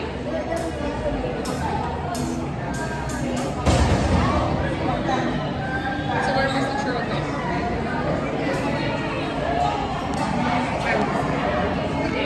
Where was the I'm in the thing. Not this There we go. We have a shaky table. I do apologize. What's up, Crystal? How you doing? Yeah, the boardwalk area wasn't really my thing. It just didn't impress me. But the ghost town area was absolutely incredible. It's like Frontierland, like on steroids. It's absolutely amazing. How you doing, Victor? Absolutely amazing. And the thing I love about Knott too is there's a lot of history. You know, that's the one thing I love about Disneyland is how much history that park has. And you really feel it walking into that place. And coming here is kind of very similar to that, you know? You can really, really feel the history and the charm and like the magic. I know it sounds kind of cheesy. And I don't know, man, it's a pretty cool place. I definitely want to come back again soon. Now, I'm not going to be here for Scary Farm tonight, but Mr. Casual will be. He will be doing that. Oh, thank you, Victor. I appreciate that, brother. Thank you so much. Thank you. Thank you. So another thing, too, at Knott that I've really been enjoying. So I got the dining plan, right? Dining plan is like $35, and it's basically all you can eat all day long. Which I don't think it includes alcohol, obviously, desserts, and the drinks, I don't think. But for the most part, I mean, like I got this. I got this right now. A little bit ago, I had one of these like mac and cheese baked potatoes. What else do we have? I had some brisket. I mean, like, dude, I've been eating all day. $35. It's a massive, massive deal. Absolutely incredible, dude. You can't even buy a hot dog and a Coke at Disney for $35. You know what I'm saying? It's crazy. It's absolutely crazy. So, and I guess Casual was telling me that this whole Fiesta Village area was recently redone, and it's beautiful, man. They got like the Spanish tile, you know, very architecture, everything. It's just gorgeous, absolutely gorgeous. And I remember, look, I haven't been to Knott's in a long time. It's been about 40 years. I went when I was maybe about 30. Let me see, it was like the late 80s, okay? And I remember bits and pieces of it, but I don't remember it being this nice. So I think that they've really done a lot with this place over the years and really improved upon it. Casual, your gimbal is Going crazy? yeah, I'm not sure what's going on. Oh, there you go. Cool. You don't want to mess with it. Oh, there we go. There you go. Oh, perfect. Yeah, there we go. Perfect. We'll kind of shoot it towards us. Get us both in the shot. There we go. There we go. Awesome. Right. They didn't have root beer, so I had to get you Coke again. Oh, no, that's good. No worries. Oh, what a day. I think the heat starts getting to everybody, so It takes a lot out of you. Oh yeah. We should go back up there. One of the stores has a soapbox racer car. That'd be fun.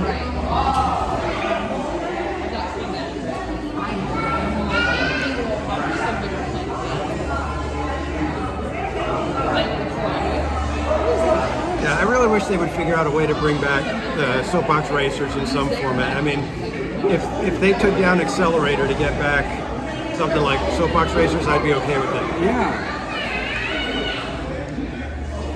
You know, that's a unique experience. You know what I'm saying? You won't be able to find that anywhere else. Exactly. You know? Yeah. And it's like everybody remembers that one. Right. You know, it's like, bring it back. Bring it back. Bring it back with today's technology and you'll be fine. Everybody will love you and have a blast. Yeah, I was going to take him on Knott's Berry Tales, but it looked like the line was really short, but they were holding everybody in the indoor portion, and it was like the whole thing was full. I was just like, forget it. The food here has been so good. This is amazing, man. Oh, is it good? Okay, cool. I got the lime and cilantro rice, chicken, the hottest salsa you can possibly get. Okay. I'm a spice guy, you know. It's great. It's absolutely fantastic. It's like Chipotle style, like you were saying, but it's not. I don't know. I think it's a little better than Chipotle, actually. Really? What? I don't know. I think so. I was telling you the first time I got it was when they opened, and I think everybody was kind of like nervous. Mm-hmm. So the portions were really small. I was like, this is not a $17 burrito. Now they fill it up more. You know, everybody's gotten better at folding the burrito, so they're not afraid to pack it in. To get a little generous. Yeah, so it's gotten much better. Fantastic. I haven't eaten this much in such a long time, man. Well, you got one more meal to go, plus we got to try to get a churro sundae. Yes, absolutely. Absolutely.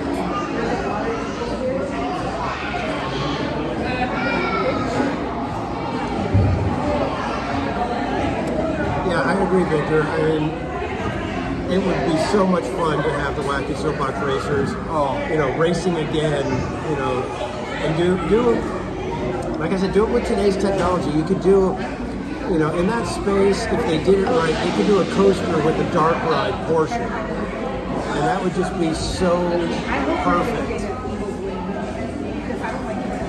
I don't know if they can necessarily do the 4 tracks like they used to, but if they just did a dual track, and like I said, you have the dark ride portion and then a coaster style, it would be fantastic. It would be a win for everybody. I think it would pull people in. Oh, I think so too. I think so too. I think theme park nostalgia is big money right now. Yeah. You know, that's why we've been begging Disney to bring back the People Mover. Right. You bring that stuff back, you're going to get people in the game. Especially here in California, it's more of a local-driven market, you know? Exactly. Yeah, I mean, they could practically say we're going to go back to 1967 and rebuild that Tomorrowland, and everybody would be fine with it. Right. Oh, yeah. Oh, yeah. I'll grab those bowls to go all the time. That's smart, Marty. You used to do that, right? Yep. I often would do that on the way home. It's like grab my last meal at like 9 p.m. or even sometimes even close to 10 and just box it up as I'm going out. They'll give you a to-go container here, which is crazy. I think they should charge them.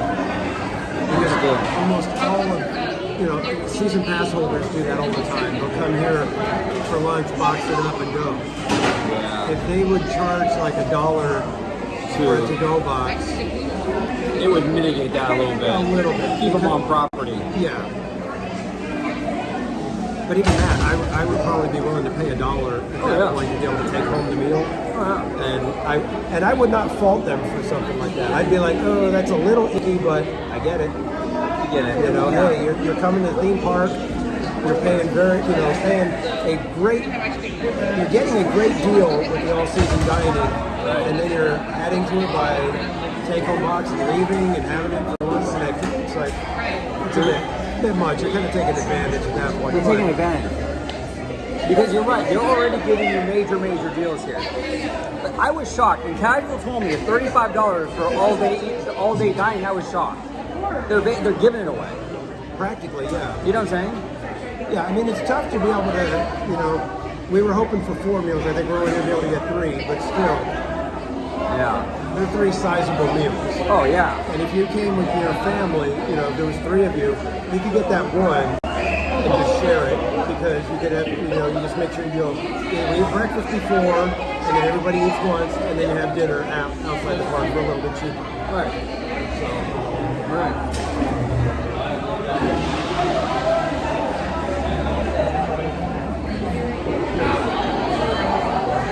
oh, yeah. We'd eat Knotts every day as a college kid. Wow. Yep, that would have been the way to go. You figure for what? The cost of a pass and the dining plan would be $250 right now. Right. So for $250, you get 2 meals every day. That's incredible. For an entire year. It's incredible. That's crazy. I'm shocked they're doing it. I'm shocked they're doing it. I'm glad to see that the crowds are pretty robust today, though. Good for Knott. Yeah, I like seeing it. It's good to see. I mean, there's probably a lot of pass holders, but good to have, people in the park, because they're still buying some stuff. Oh, yeah. Absolutely.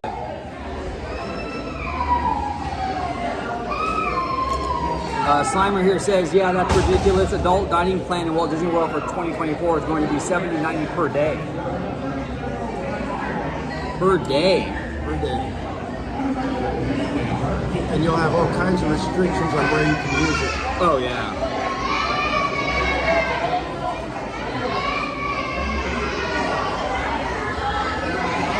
Yeah, that's crazy.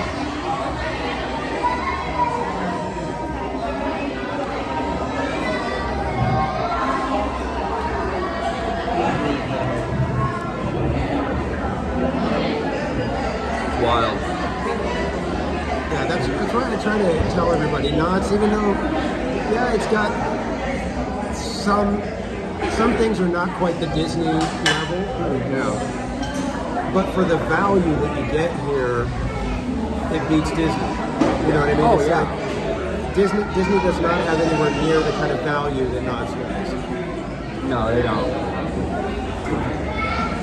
Yeah, and the food at Knott's is really good. I've been impressed. This is what, my 3rd meal now? Since we've been here? I had the baked potato, we had the brisket. You did have the baked potato, I forgot. You will get 4 meals. Yeah.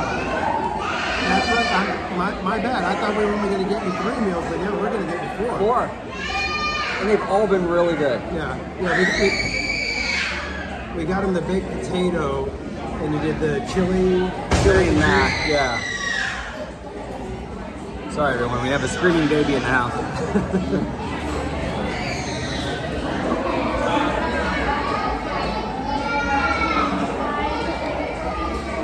kids to amusement parks.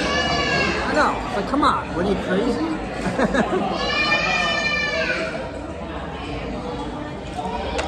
We come here to have a nice day, not to listen to a bunch of kids. No, where's all the childish millennials at? Come on.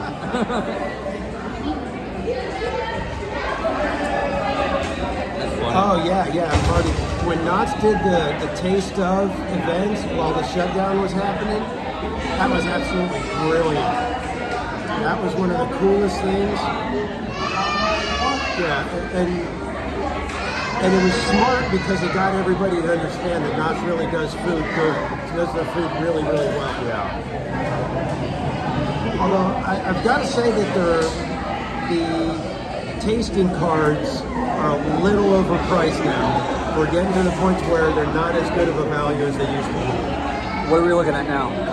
It was, I think, $55 or 60. It was about $60 for a tasting card, and you only had 6 items. So you were looking at $10 per item. And some of the items were not a $10. It was like a lemon bar kind of a roseberry bar. It was like, that's not a $10 item.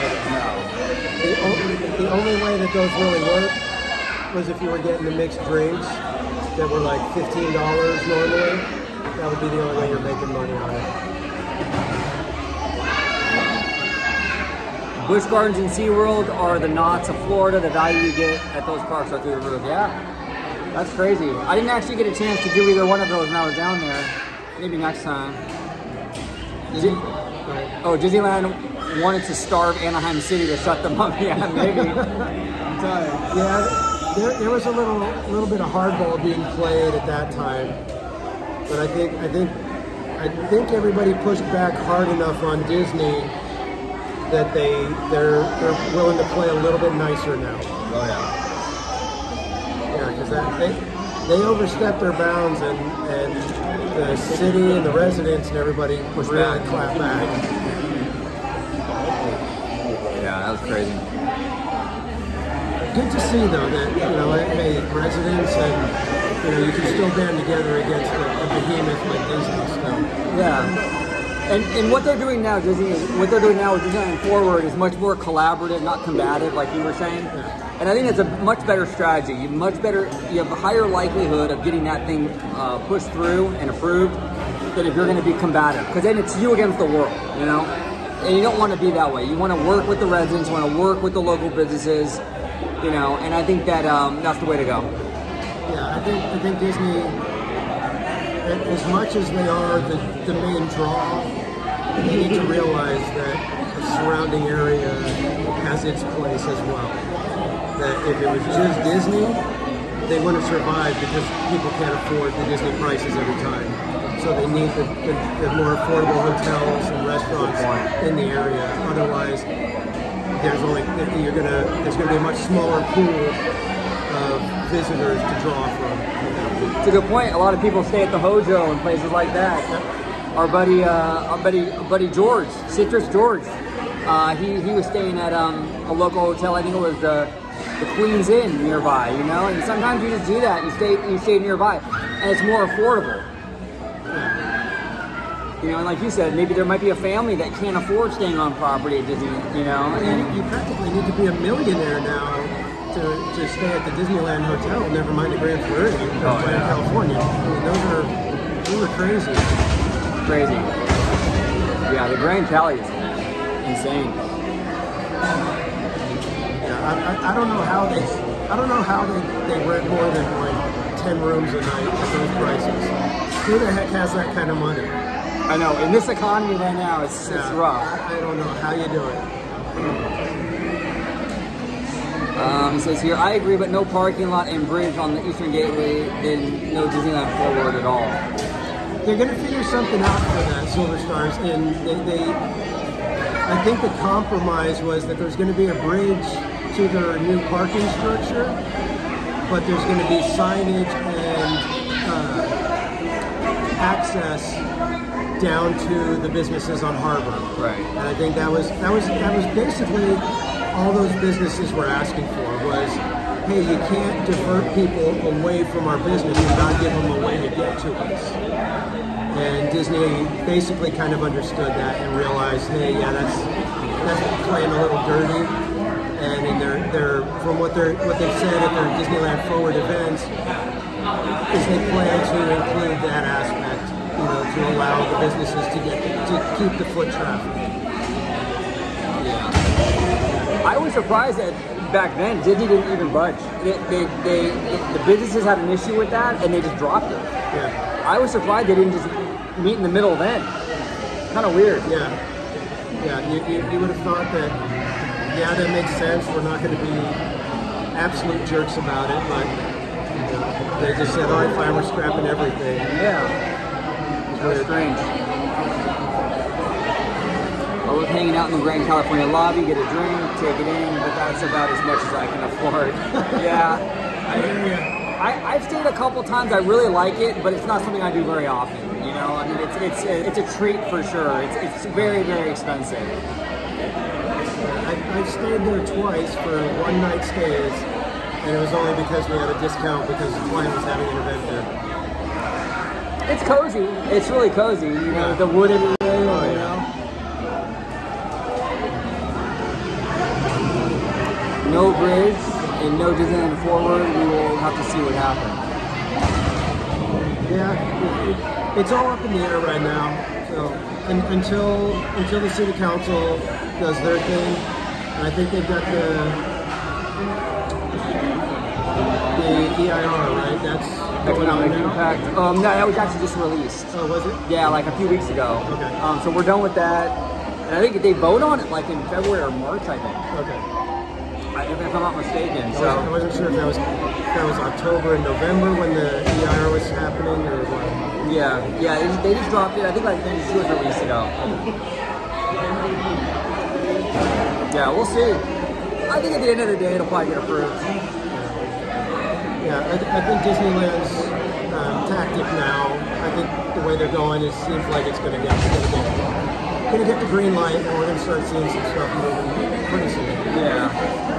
Marty here said the cancel hotel was just a cover up to get rid of Rainforest Cafe. Exactly. I stayed in Spans Themes Hotel in Anaheim when we went in 2017. Can't remember the name. The distance of cost last minute booking were extremely convenient. Yep. It helps out. It helps out. Sometimes that's the best option, you know?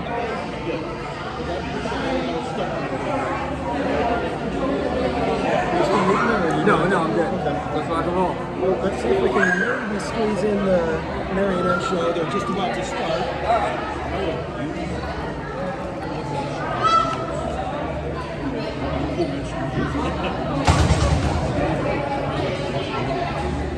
All right, guys. I am going to get you hooked all back up so that I can get moving again.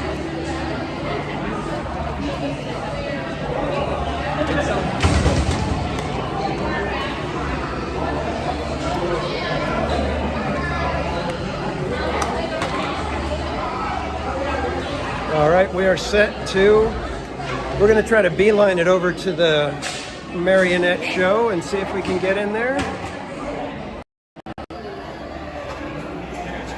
Thank you. So hopefully we can make it in time. We've got about 5 minutes till show time.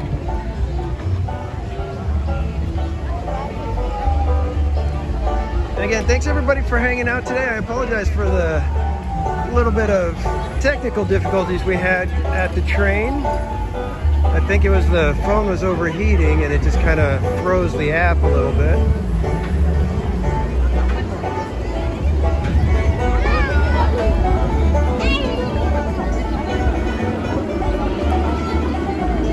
And I don't need to get started on this metal monstrosity that, even though it's a good coaster, it's just in such the wrong spot. Are they getting rid of this? What's the news on this one? Are they keeping it? Oh yeah, they're keeping it. There's been no movement on it, no news about anything.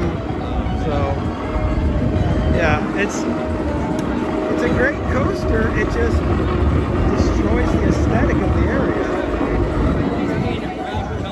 Yeah, something. That was my thing. It's like Silver Bullet in Ghost Town, painted orange and yellow. Yeah, it doesn't make much sense. Then there's the fantastic Stagecoach still rolling. Love that thing. Yeah, I hate it though because it's like it's always got like it's a 60-minute wait almost all the time. Oh man. On there. Yeah, I bet.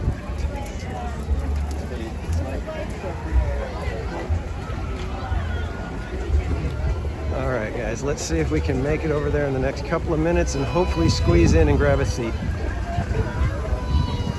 Because it is an adorable show.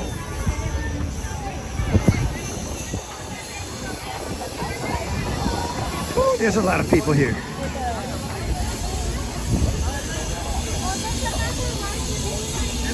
All right, so I'm thinking marionette show, and then we're going to be getting a churro sundae after that, I think.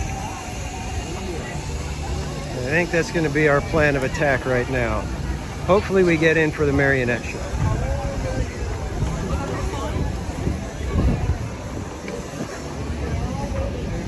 Try to bob and weave my way through here. I'm just going a little quicker. Bobbing and weaving, hoping they're not full. Of course, the way the heat is, I think people are looking for any chance to get indoors.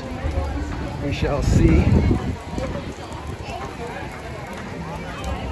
Can't tell if they're shooing people away or...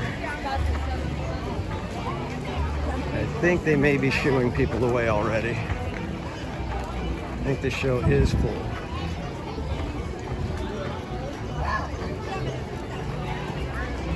Trying to get there.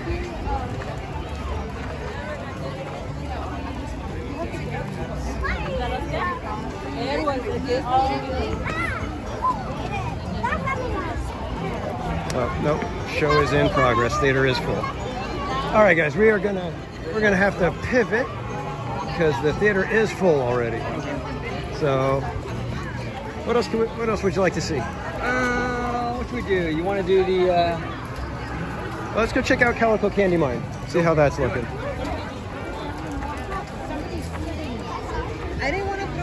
So we'll go see how Calico Candy Mine line is looking. Hopefully not too bad. That's a fancy scooter, huh? Harper! Oh, nice. Candy apple red. Yeah. See, there's another example. I think that was a Knott stuff. The glass blower. Oh yeah, yeah. Really unique offerings. You know, like you don't really see that a lot at Disneyland anymore. Oh yeah, she's actually working on it. Hey, how are you? I'm sorry? Are you okay? Oh, no pictures? Oh, no Okay. pictures. Oh, sorry. All right, so we will leave that establishment.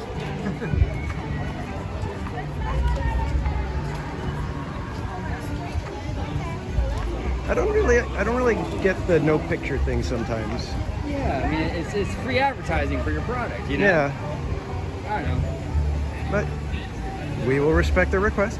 It could be too, like, based on No, cast member. yeah. They leave it up to them. If they Yeah, want to be. and that's probably like at Disney where it's an outside company technically. Yeah. So they could be like, hey, I don't want anybody seeing my art designs and then stealing them. Yeah. Exactly. So I could totally understand that. Yeah.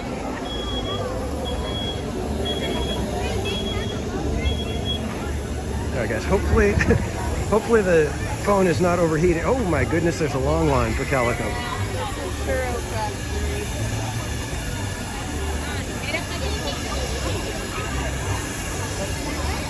Yeah, it's probably at least a 45-minute wait. The doozy. What do you think? That's a good question. That's a long line out in the sun. It's about, park closes in 2 hours, so that would bring us to about 4 o'clock, right? Yeah. Well, how about we just give you guys a tour and OG can give you his thoughts on the park itself, because we haven't taken you guys into Fiesta Village. We just got the food right there. So let's go through, because OG was agreeing with me that Fiesta Village, the refresh, is actually a really well done area. Very much so. It's something that, like, something along those lines I would love to see come to DCA.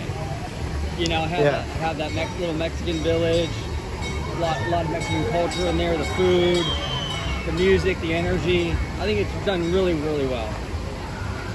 Yeah, and you guys know how I feel about the Alabrejas, and you know that was just such a fantastic little addition. And gosh darn it, if they could give us a dark ride with all the Alabrejas, that would be absolutely the most perfect thing. It'd be perfect. And I'm really surprised Knott's hasn't tried to basically corner the market on Dia de los Muertos. I would have figured that they would have leaned into that and basically commandeered it with Fiesta Village, especially with the refresh for Dia de los Muertos. Now, when did that freshened up Fiesta Village open? They might still lean into that stuff later on as time goes on. Yeah. Okay. Yeah, I would be okay if they ripped out a couple of the, you know, like get rid of the one food stand that's toward the back, and then, you know, get rid of one or two of the flat rides or reposition them, and put in a dark ride. Put in a good little Alabrejas themed dark ride that's just fun for the family. Yeah. Because I think that really that's basically the only thing I think is missing at Knott's. It's a little family dark ride. I mean, they've got Calico Mine Ride, which kind of functions for that. Yeah, that was really fun. I like that one a lot. And they have the Berry Tales, which is like the Midway Mania style. Right, yeah. But maybe more traditional kind of dark ride. Yeah. In the Fiesta Village. It's really cool. Yeah, if they're not going to do a Peanuts dark ride in Camp Snoopy, then I say use Fiesta Village for it. Yeah. Or, like I said, rip out Accelerator and give us a hybrid coaster dark ride, and just do it that way. That'd be cool.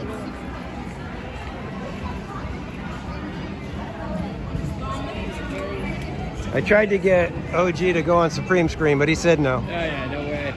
Now you've been on that one, right? Oh yeah, I love that one. Yeah. Is it like your top 5 here, or where's it rank?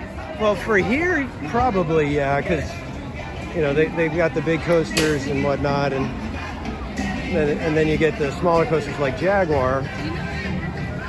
But I have no problem with it. It's like there's only one ride here that I literally won't ride on, and that is Wipeout, and that's because it gives me a headache from the spinning. Oh, okay, that makes sense. You get like nauseous and stuff? Yeah, I just get a headache, and I'm just like irritated the rest of the day. I'm just like,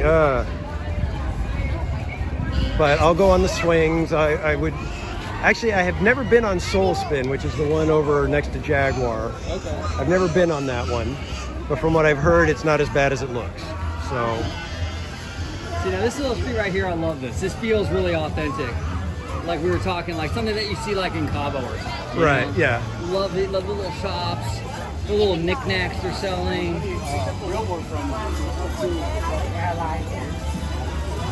So I got nothing says look for the Ghost Town cats. Okay, next time when we pass through Ghost Town, we'll keep an eye out for them. Do they still have the cats during Scary Farm, or do they all change them to skeletons? Because I know I've seen the little cat skeletons here and there.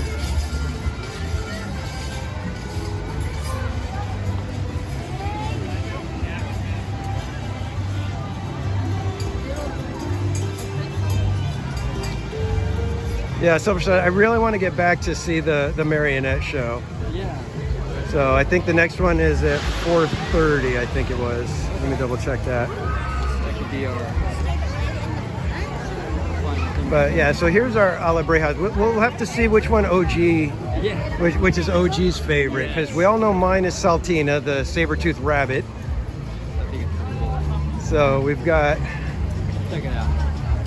We got Cornelia up here, the butterfly mountain lion antler thing. Now this thing right here, everyone in the chat, do you remember the old cartoon in the 80s, the Wuzzles? Yes. That's what that thing reminds me of. I don't know Yes. why, but it does. No, yeah, because Wuzzles were like that. They were mixed, right? Yeah, they would smash. They were like a mashup of two animals. So which one speaks to you? Let's see. Is it- We got the seahorse over That's here. the seahorse. That is Miramar. That's Miramar. And then, like I said, we got This guy. Cornelia. And then that's yours, right? And then that one's Saltina. And then back this way, we've got Torquato.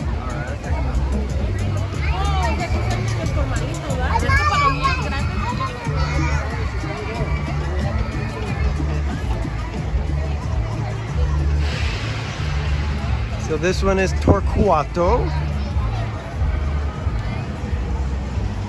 There's something cool about this one, though, you know? Yeah. I think this is the one that likes to eat, right? Is he on the dining plan? Yeah. His twisting neck helps him as he searches for his favorite fruit. Okay, cool.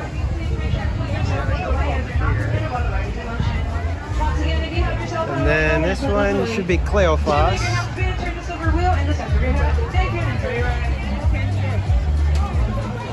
This one's kind of got the hair. Oh, yeah, Got the you're spiky right. hair like you. And this one I believe is the Joker one.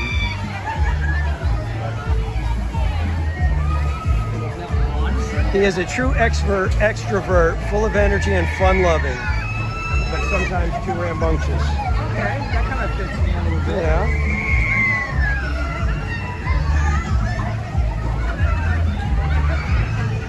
Darn, Wuzzles is a throwback. I know, right, Marty? Yeah, we're going way back with the Wuzzles. We got that little guy over there. And then we got right? Philemon. So I think that one describes me best, but I like the look of that one more. Okay. So I guess we'll go for this one. All right. Yeah, I think that's probably me So right there. Cleophas is the one that Yeah. associates with OG the best. Yeah, I like that guy. All right, cool.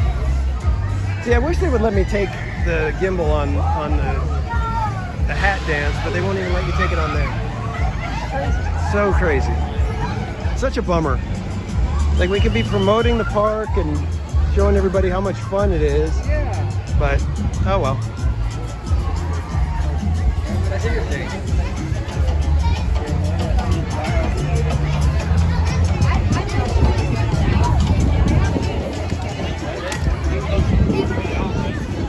Yeah, so the next marionette show is at 4:30. Not sure if we'll still be live at that point. We may go that far, but if we can, we'll try to catch the 4:30 show. Yeah, absolutely. So whenever you're ready for a churro sundae, let me know. Okay.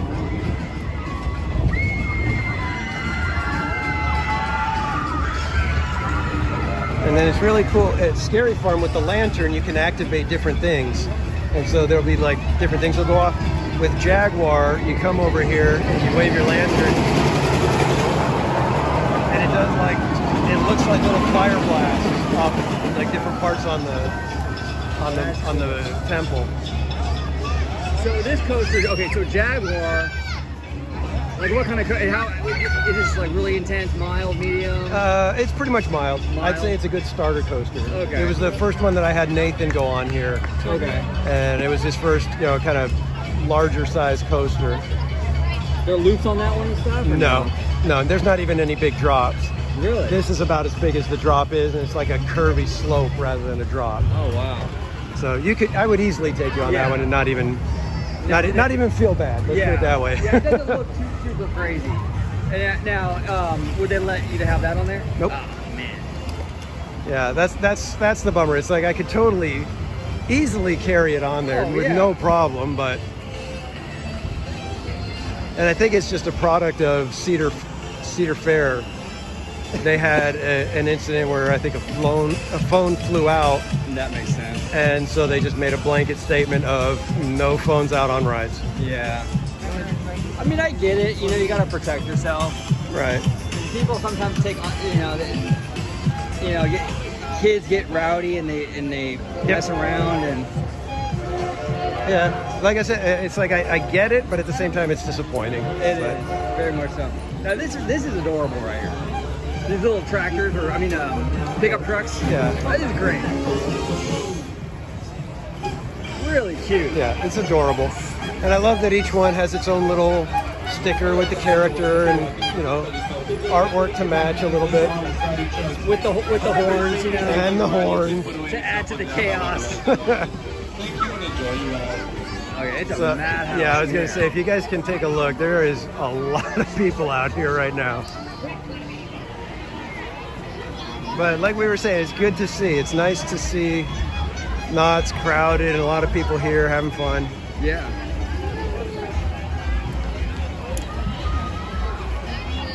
And I will say, even with the crowds, I've been having a decent time. You know, Oh, it's yeah. not like I'm like, oh, there's too many people or anything like that. It's busy, but it's not unbearable. Right. You know. And as long as you can get out of the sun for a minute or two every now and then, you're fine. Oh yeah. This is beautiful in here. Yeah. The waterfall and everything. I mean, I love that. Yeah. This is probably one of my favorite spots in the entire park. This is a moment of theme park zen, presented by Theme Park Casual. Oh, we got Wyoming in the house, huh? It should be Steven Singleton, I'm assuming. Oh, yes it is. Yeah. We got Steven in the house. And Donnyland. Hey, man, welcome in. What's going on, Donnyland?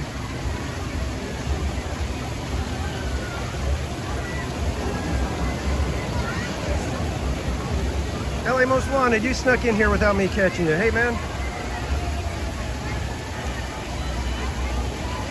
You remember that song, 2 of America's Most Wanted with Snoop and Tupac? One of the great songs of our time.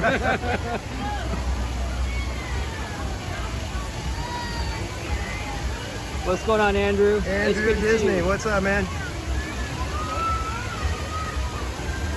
All right, I think we're going to start making our way toward a Churro Sunday now. Yeah, let's do it. We're just going to kind of semi-meander our way over there, but that's where we're heading right now, guys. It's going to be my treat to be able to get OG his first Churro Sunday at Knott's. That's it.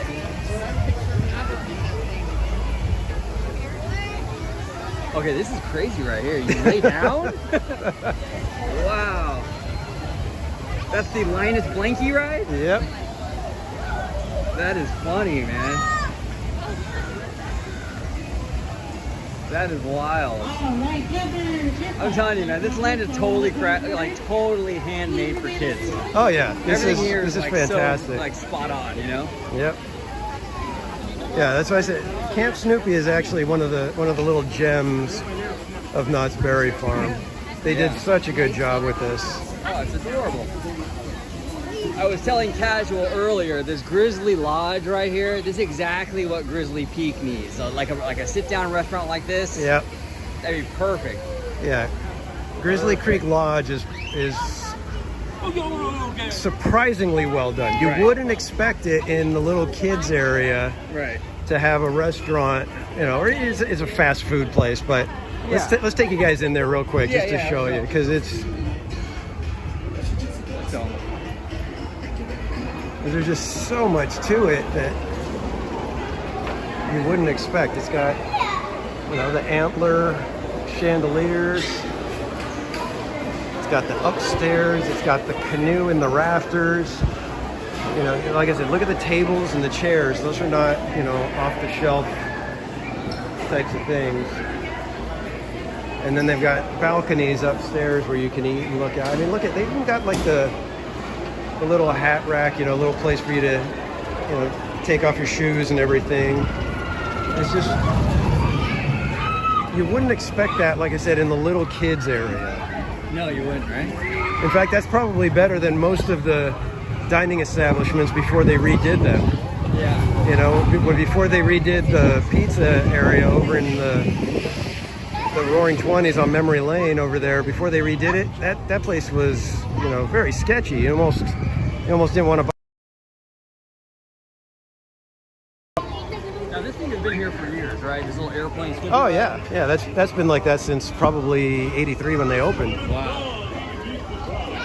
And it's, again, it's one of those ones where the theme works perfectly. Oh yeah. You know, you could have the little planes just about anywhere, but this one it works because Snoopy was always going against the Red Baron, so it makes sense. provides the park a little something like a Dumbo style. Yep, exactly.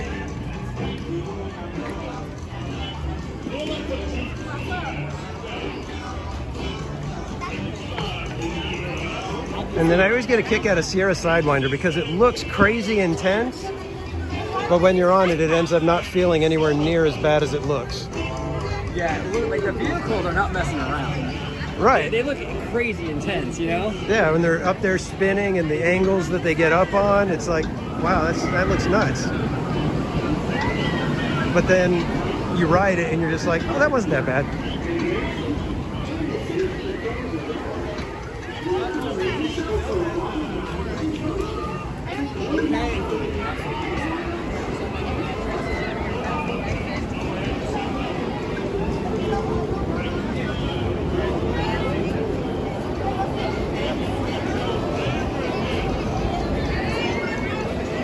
Hey, Manny, welcome in. Good to see you.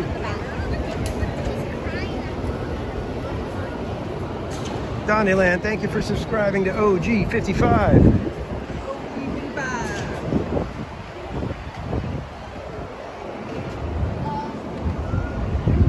And Andrew Disney, yeah, I think they've got raspberry beignets Oh, that's interesting. here. I'm So not sure. Is it like a dipping sauce, or is it like, how is it raspberry? I want to say that it's filled. Okay. The last ones they had were, that I tried were boysenberry, but they were like dusted, like the powdered sugar was boysenberry powdered sugar, Oh, wow. which was good, but the boysenberry taste was very subtle. So it's like, it was like one of those where it's like, it's good and I can taste it, but I'd like to have a little bit more of that flavor. Yeah, exactly.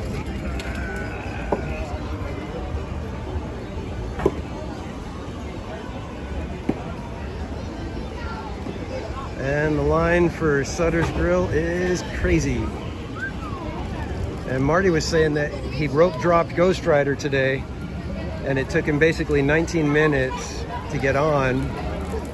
And as he was either getting on or getting off the ride, they announced that it was already a 2-hour wait for Ghost Rider. God. That's crazy, man. So literally, if you did not rope drop and jump in there, you're going to be spending your morning at Ghost Rider entirely. That's nuts. And then if you notice, there's a lot of the kids are walking around with a little orange, little treating, and this is not behind a paywall, not a special event. This is just all day long for any kids, and I think they're even giving out stuff to the adults if you ask. And you can go trick-or-treating at a bunch of little spots all through Ghost Town, and they give you a bunch of little candies. And I think at one point they were giving out little bags of Takis. Oh, that's cool. So yeah, they're doing it. They're doing well out here with Knott's with how they are providing enough for the guest. And like we said, the value just is through the roof with a Knott's visit, Yeah. in my opinion. Oh, absolutely. Absolutely. And full disclosure, I did not have to pay to get in today, so he has been able to enjoy all of this without having to spend more than just his food cost right now. And I appreciate you. Thank you, guys. Yeah. That's awesome, man. It's been such a long time since I've been here. I know. And you're right, though. Coming here now as an adult and being more being more involved in the theme park kind of world, and it's interesting to see it through those eyes now. Yeah. Sammy Land, welcome in. You crashed your car on Tuesday. Oh no. Okay, you're okay, but the car can get fixed. Looks like I'll be taking my mom's car to Scary Farm for one. Oh man, that's a bummer, dude. But we're all very glad you're okay, though. That is always the most important thing when in those situations. We just want to make sure our friends are okay. Absolutely. All right, it is time Here we go. to get here for the Churro Sundae. Here we go. And then we're gonna sneak into the saloon right there and go upstairs and sit up there as we partake. Nice. Jetta Jade. It's lagging right now. What the heck? Uh-oh. We're lagging? Yeah.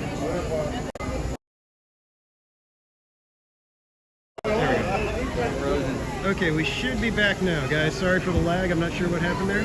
Love the decor. Look at that. Yeah. So Jetta Jade, you asked who am I with?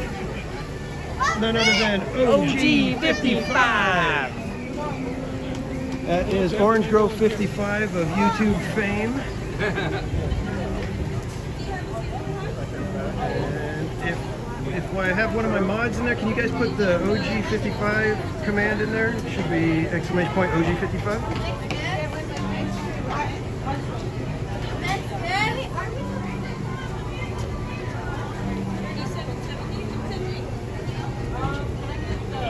So if you have not checked out the OG55 look, they do tons of discussion, they do movies, break down even some of the financial stuff that goes on with the company. So definitely if you're into Disney, you definitely want to check them out. Oh, you're welcome. Would you prefer boysenberry or chocolate sauce? Oh, probably boysenberry. What about you? What are you feeling? No, we can do whatever. Hi, can I get a churro sundae with boysenberry? Yeah, I'll have a Coke. And it's my treat. You got me on No. And I'm gonna get a Coke. Thank you, Josh.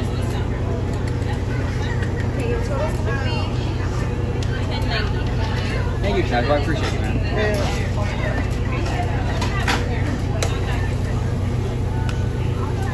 Sorry guys, didn't mean to flip the gimbal all around like that. Thank you. Yeah, cool.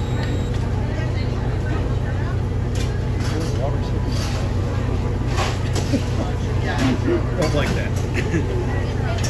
That's always scary when it's wet and you don't know what it is. Yeah, I know.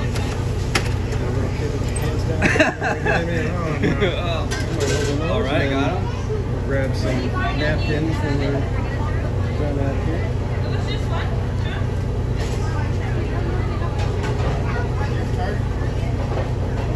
Okay, so it looks like the raspberry beignets are drizzled with raspberry sauce. That's interesting. They look pretty tasty. Oh, and check it out, guys. They're frying the churros right there. Oh, maybe ask for a separate dish. We can scoop some. Oh yeah, absolutely. We don't have to worry about double dipping. Yeah, absolutely. We got some behind the scenes magic here, watching them cook. Yeah, so that's why I say, guys, they're making them fresh. So your churro is like sitting maybe a couple of minutes before it gets handed to you.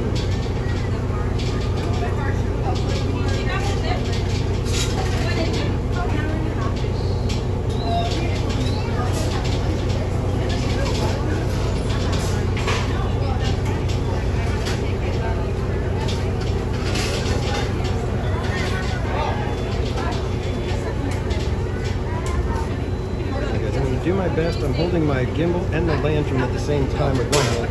No. You're gonna have to get the napkins. Oh yeah.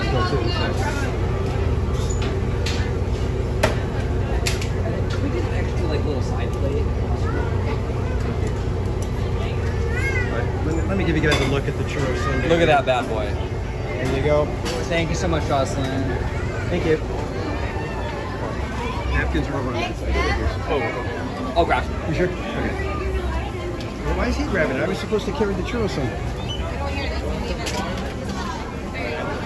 I was going to say, I was supposed to carry the sundae. That's why you were grabbing napkins. All right, guys, we are going to slide over here and sneak our way into the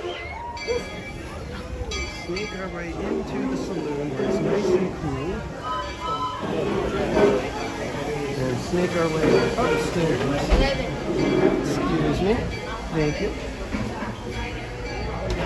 All right, remember, we don't tell anybody about this. This is just between you and me. Nobody else needs to know that upstairs at the saloon is a fantastic little spot to get away from the crowds and the heat.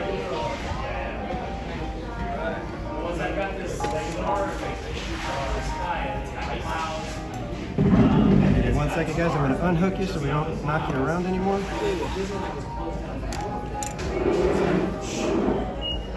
Pirates of the Caribbean.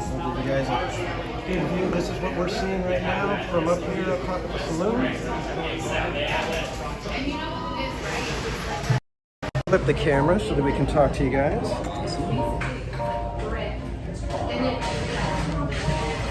Very good. All right, there we go, guys. Perfecto. So this kind of reminds me of the Golden Horseshoe or the Hoop-de-Doo. Yeah. Yep. Very cool. Yeah, this one they often do performances, but they've scaled back on that, unfortunately. They actually have a person out there playing the piano and a young lady singing and stuff. But due to budgets, sometimes that has to be put on the back burner.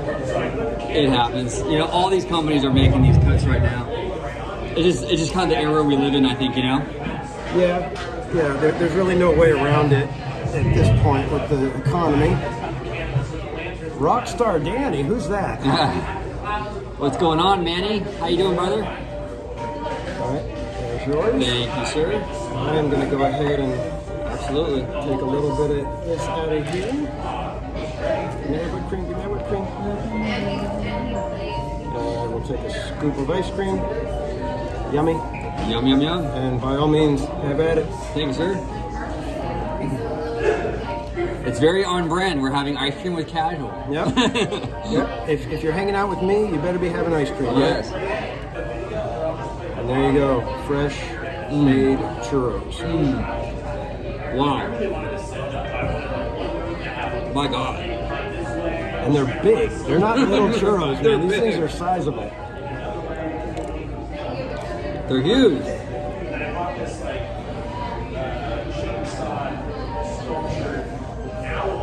Valerie Z, welcome in. And Jetta, I didn't say hi to you, so hey Jetta. Yeah, it's been fun, Marty. It's been really fun. It's I'm telling you, like, it's been so long, I don't really remember much. It's basically like my first time. You know, like probably like the late 80s when I went here the last time. And I was a kid, and I remembered a few things. Like I remember Kingdom on the Dinosaurs, Soapbox Racers, a little Camp Snoopy here and there, but for the most part, it's all brand new to me. And I've been loving it. I've been having a good time.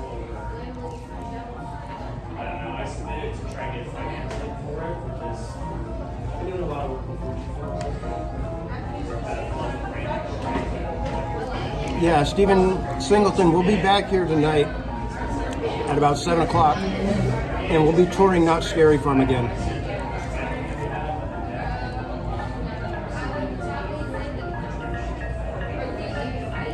I almost wish they would do the marionette show during Scary Farm. Yeah.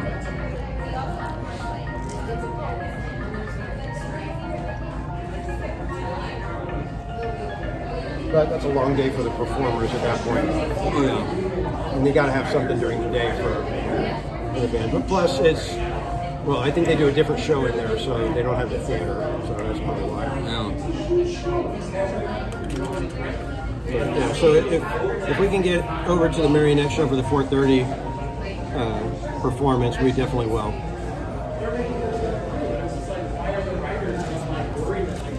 I'm going to attempt the ceremony, but I don't know because it's been kind of a long day, and depending on how long the lines are, when it's time to get in, that'll determine if I'm going to hang out in the sun waiting to get in, or if I'm just going to kind of chill out in either in my car or in one of the shops for a while. Yeah.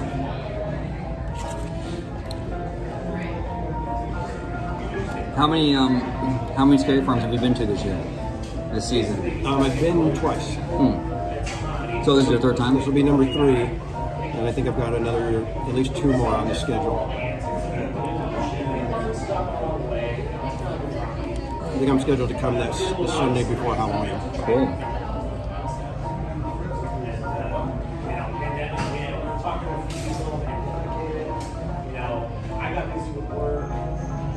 Oh, thanks for subscribing, Jetta. Thank you so much. Appreciate that.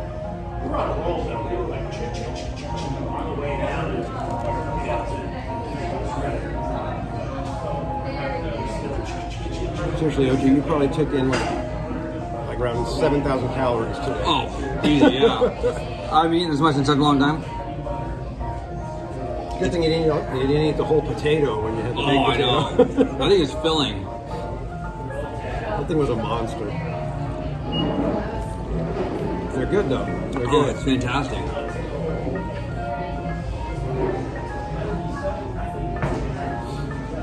Yeah, Victor, I don't know. I'm a little leery of seeing the hanging during the live stream because I haven't watched it yet. And Copyright?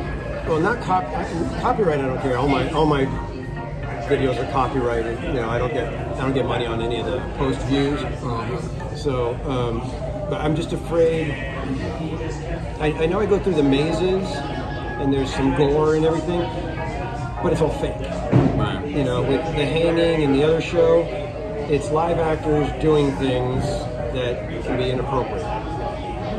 And I don't know what kind of language there might be. And I try to keep at least that much stuff off. You know, it's like Absolutely. the mazes, I try to steer clear of some of the more violent looking stuff.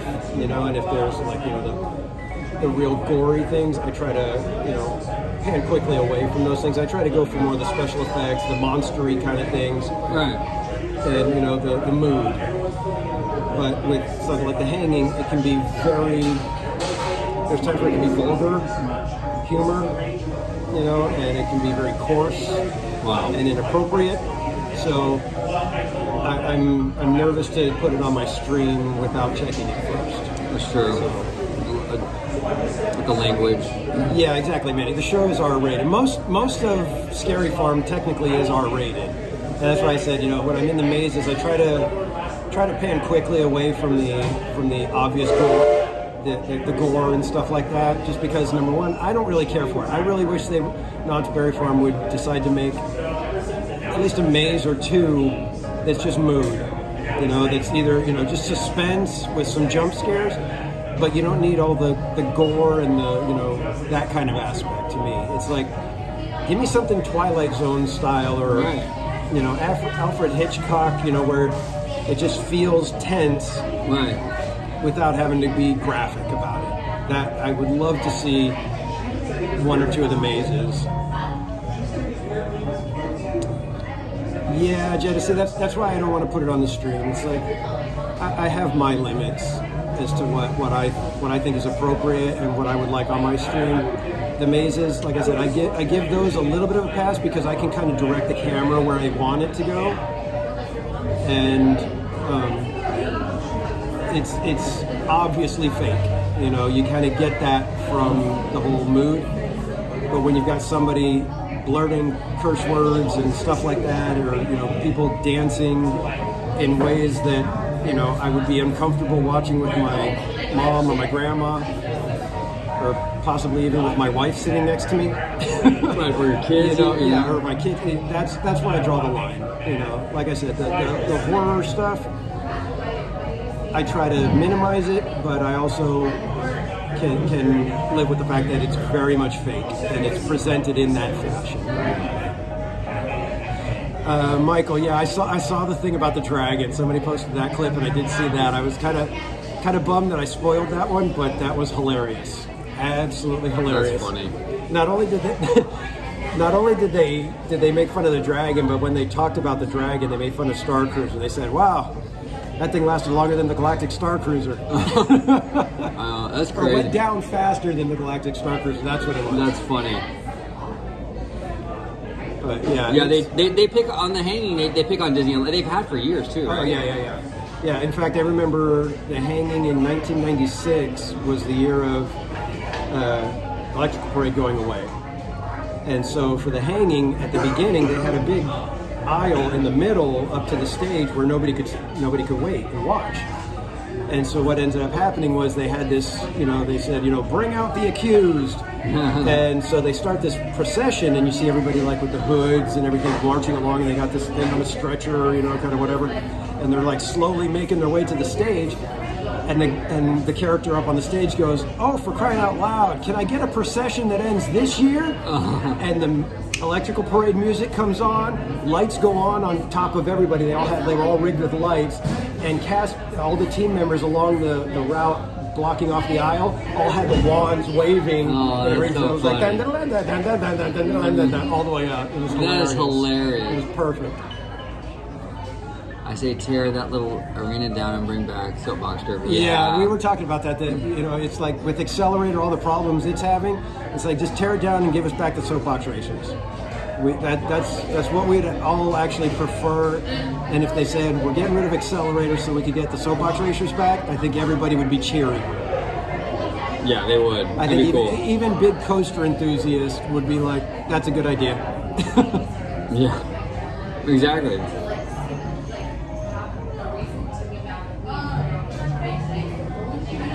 Yeah, thank you, Manny. I like I said, I'm trying to show what Scary Farm is like, but at the same time, I have to realize Scary Farm isn't for everybody, and it's definitely not for the young ones. And I think it was when I came here by myself, I went through one of the mazes. No, I didn't come by myself. It wasn't when I was by myself, because it was in the Chilling Chambers maze. And there was a guy pushing a stroller, and his wife, whoever, had a toddler in her arm, going through one of the mazes. That's wild. I don't get it. I understand that you can say to somebody who's bringing a junior high schooler. And people getting upset about that, saying, "Oh, well, they've watched all these movies, and what they talk about on the playgrounds and at school, it's way worse than anything they're going to see at Not Scared." That's fine. That's one thing. That's whatever. But a toddler in one of the mazes is not appropriate at any time in any capacity. It's just a bad call.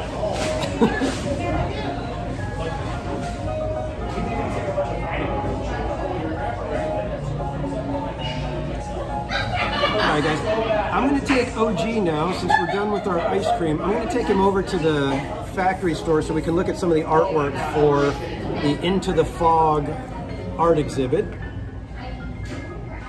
And then from there, we'll go and see if we can head over to the marionette show, or maybe get OG his final meal.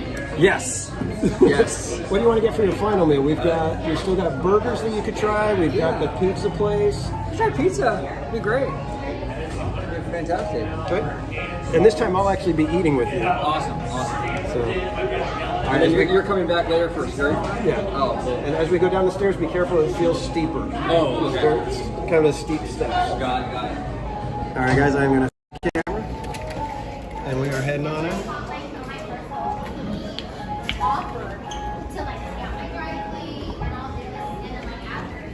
I'll let you go first, sir. Okay. Guide the way. Thank you. And that's one thing to remember. When you're coming down these steps, for some reason they feel a little bit steeper. I don't know if it's the little lip that they put on there, or maybe they're like a slightly taller step than usual. But we can check Fresh Made Churro Sundae off your bucket list. It was good. It was good. It was huge. Yeah, the churros are sizable here. And I think they do that because you can get them filled with boysenberry or strawberry, so they have to make them big enough to be able to shove more stuff inside.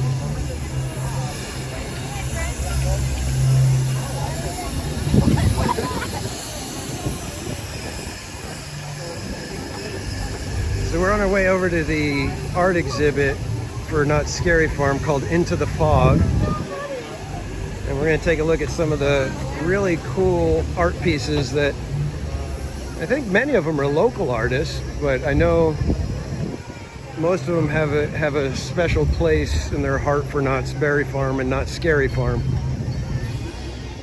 So most of the people that do the artwork here are very much fans of Knott's Berry Farm, and you'll be able to tell with some of the nuance and details that they put into their art. One of my favorites here, and this is at least the third year that I've seen him here, is Sam Carter. And it's been cool because the first two pieces that I saw, he put them in a coffin-shaped frame. And then this year, because he did a different style piece, he didn't do it. And I mentioned it to him on Twitter. I said, I was looking forward to the third coffin shape. And he said, yeah, unfortunately, I had the idea to do this, and it just didn't work for the coffin shape. I'll probably do that again next year, though. So. Sam Carter is a great guy, by the way. Yeah. He's great. He's fun. I've only run into him and just been able to say, like, hi, big fan and whatever. In fact, I saw him on opening night of Scary Farm and was able to, say hey to him. But I haven't had a chance to really talk to him much at all. And for OG, we're going to get to see the wacky soapbox racer. Oh, cool. Old vehicle, or replica vehicle, probably. Oh, they do the spirit jersey thing here, too. Oh, yeah. Always have the spirit jerseys. Nice. So there it is. Soapbox racer. Oh, cool.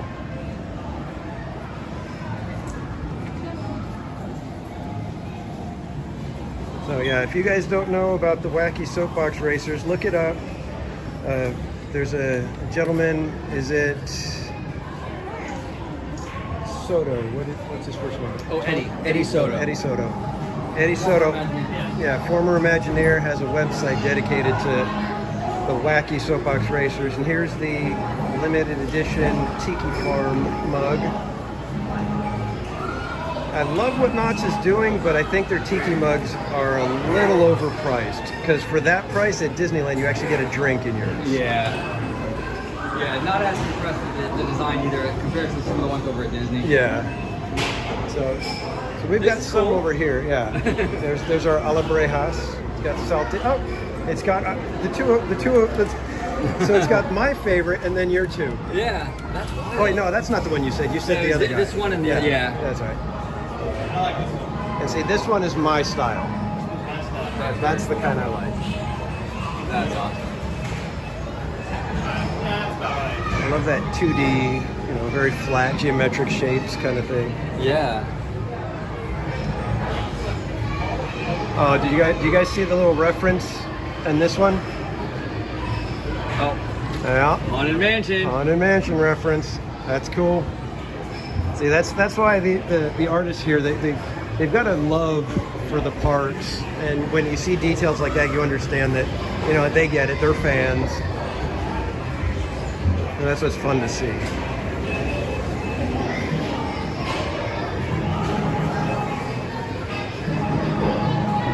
That bride is pretty cool. Like comic book style. Yeah, the comic style bride right there.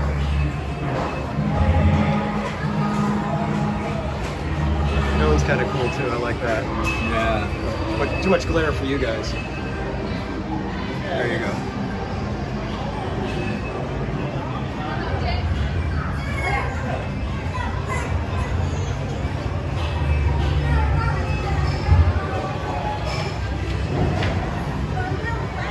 And there's lots of dimensional ones. All of these are almost all of them are 3D style. They've got like some sort of, you can see Whittles, zombie Whittles here protrudes out from the frame. And that's all sculpted. It's not just painted, it's actually dimensional. And that's wooden clock with lots of dimension to it. And if you guys can kind of see, there's illustrations around all the different numbers. It's like a Ouija board style clock. And you got this one with the witch's hand and lantern. Really cool stuff. And then Ghost Horse.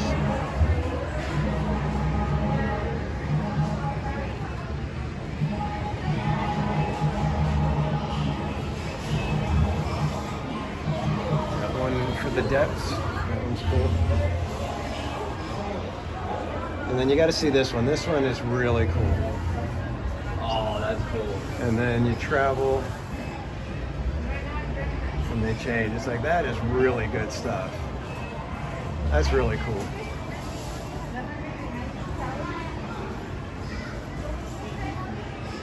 Good stuff.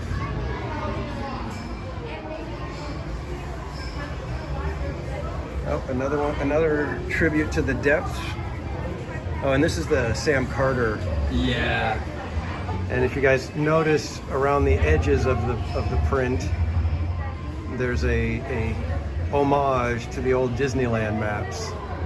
Right here. Yeah, with the faces of the characters. Yeah. If any of you guys have the old large-scale Disneyland maps, they used to do that on the edges. They would put all the different character faces. Really cool stuff. The cool thing about Knott's is like they really do.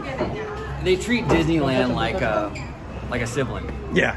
That's a good way to put it. Fun, but they love. Exactly. That's a good way to put it. They're like siblings where they love each other, and it's, you know, it'd be the kind of thing where it's like they can poke fun at Disney, but if somebody else does, they're like, hey, stop poking fun at Disney. Exactly. You That's know? my brother. That's You my know, brother. only I Yeah. pick on my brother. Yeah, exactly. Yeah. And it's fun to have that kind of relationship because then, you know, they can razz each other. Yeah. But also understand that, hey, we all get along here. We're all having fun. Exactly. You know. It's pretty cool. Yeah. It's fun to see. And then my favorite scare zone, the Goring 20. That's cool. I love how that one just like took off. Its first year, it was just like the runaway hit. Really? Yeah. I think it was 2021 was the first year. Yeah. And it just, everybody was talking about it. And I think what it is the scares are not necessarily big scares, Right. but they interact more. So they're allowed to sit there and talk with you. Oh, that's cool. Whereas the monsters, they won't do that. Not all of them will do that. Some of them will, but for the most part, the other scare zones, they don't talk to you much. Right. In Goring 20s, part of the fun is they'll come up to you, like in the little newspaper kid will be like, hey, mister, you got 10 cents? You got this? You know, whatever. Like Then, you know, Newsies? yeah. And so they have a lot of fun with it. That's awesome. And that's a great theme. I love that 1920s Oh, yeah. kind of. And, oh, did you see this one, the Eddie style? Oh, wow. Oh, yeah, that one for all you Iron Maiden fans, you'll recognize who this one's an homage to.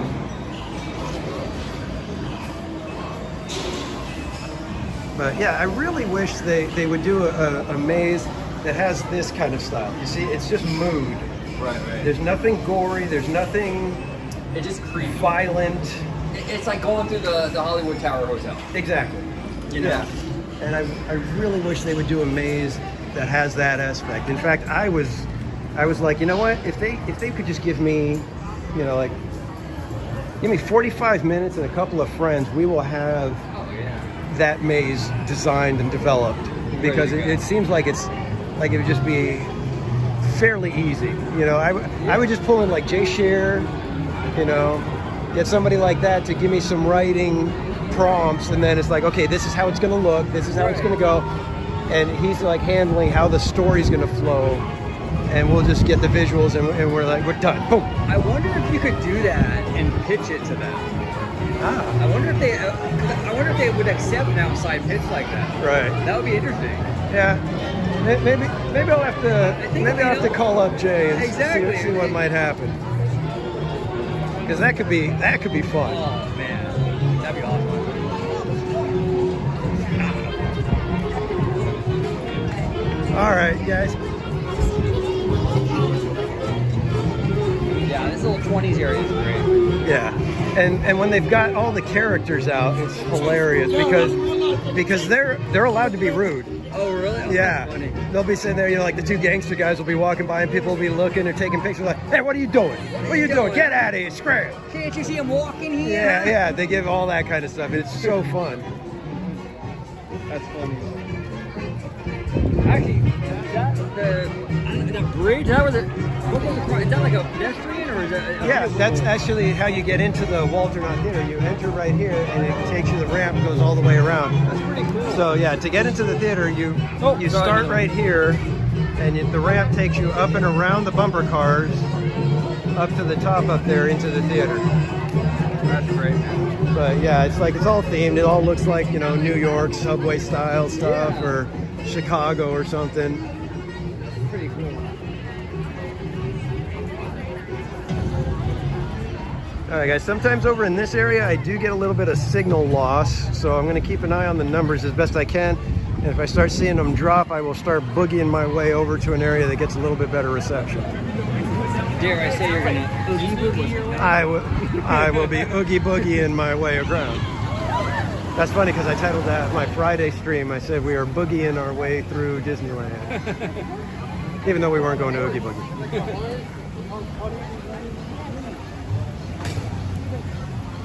So this is like their version of Tron. Kind of. Well, it's the outdoor portion of Tron, and that's it. Yeah. Literally, it's like there's no. You launch, you go up around, you come over here, and then you're back in the station. That's pretty crazy. It is one of. It's disappointing because the style of seating is fun. Yeah, there's so much potential with that. Right, the launch is cool, but it needed to be a ride. I don't know if you've been on Manta at SeaWorld or San Diego. That one is a fantastic coaster. Whoa. Okay, buddy. Sorry, I had a... She's having a hard time keeping up with that kid. Yeah, I know, but the kid was like, I'm just going wherever. Yeah. It didn't matter if I was standing still. But yeah, Manta, it's a fantastic coaster. It's just barely on the, you know, I wouldn't call it an extreme coaster. It's like one level below extreme. Because it hits the line but never crosses it. It approaches the line. Let's put it that way. Because there's way more intense coasters, but it's also so smooth and fun. Yeah. That you can just you actually enjoy the ride. That's cool. You know, that's what I like. It's like it gives you the launch, it gives you a little bit of a drop, you have a little bit of airtime at the beginning, and then from there you just enjoy the ride. You're just like kicking back and zooming through up and around the park.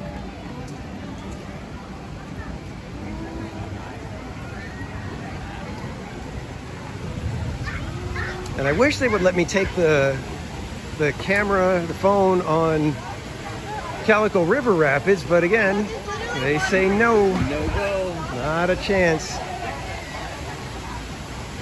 But let's see if we can show you some of the little duck and bird skeletons that they do over here. They're so fun. So I'm going to try to zoom in for you guys. See if you guys can see the little ducky skeletons there.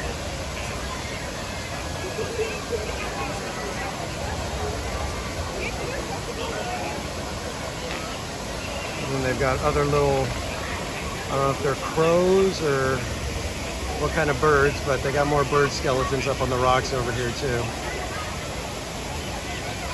I wonder if it was our former Disneyland ducks. Maybe. It could be former Disneyland ducks who didn't make the cut. Didn't make it. But that's my style. It's like I almost wish that Knott's Berry Farm would do a silly maze too, where it's just funny stuff, but still with the jump scares, because I know that's what everybody comes for. Everybody comes for the jump scares. Yeah.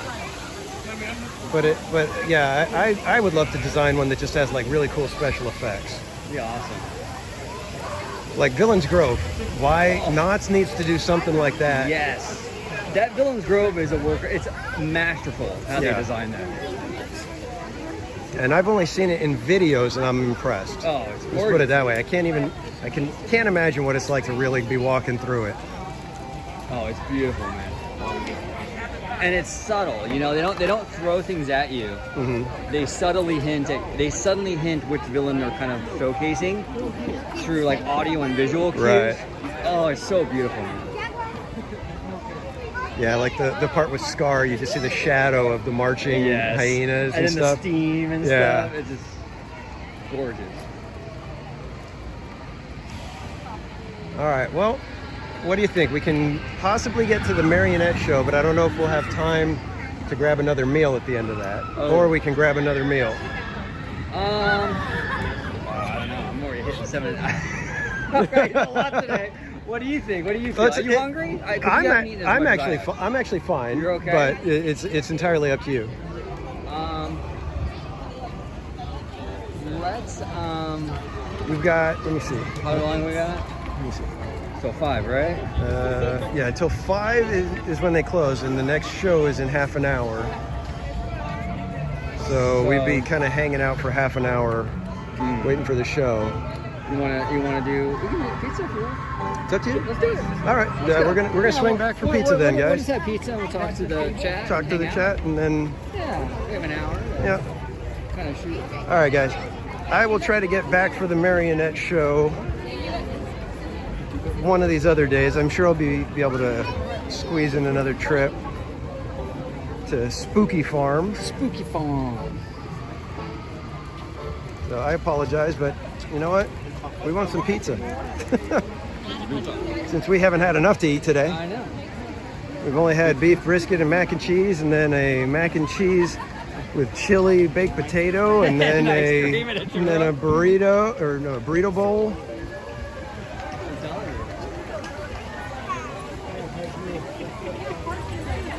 Yeah, it's funny though. I was thinking, oh man, we're only going to get OG 3 meals, and I forgot about the baked potato. Baked potato. Yeah.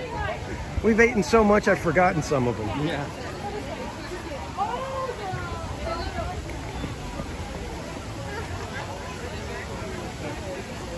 What time was it when we got the burrito bowl? It was about it was like around 2:15. 2:15. So it's 4 now. Oh, okay. So that should be plenty of time. Yeah. What time we get over there? And Yeah. Usually, if you're like within like 5 or 10 minutes, even they'll be like, okay, yeah, no big deal.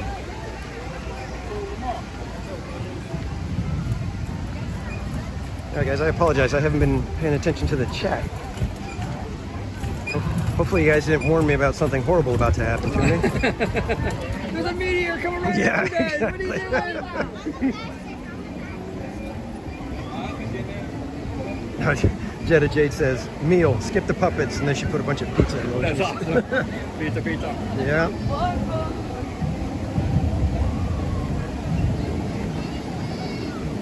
Again, thanks everybody for hanging out today. We are getting to take OG through Knott's Berry Farm for his first trip in nearly 30 years or so.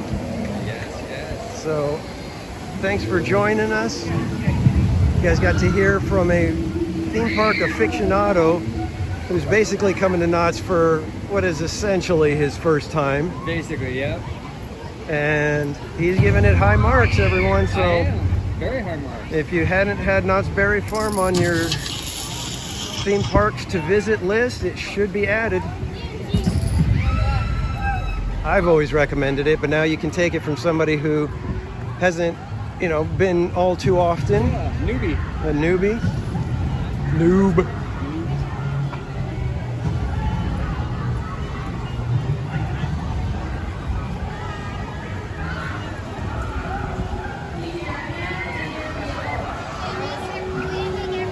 I just want to get to some air conditioning. Yeah. It gets hot real quick. It does. And you wouldn't think so because it was so foggy this morning that I know. Cool, but it hasn't.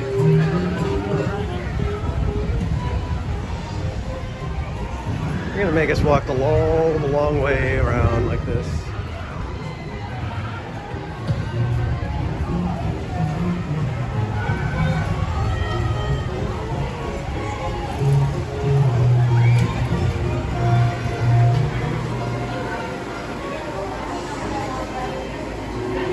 All right, so here you have the option of a slice of pizza with a garlic stick, or a slice of pizza and a small side salad. Or you can get a pasta bowl.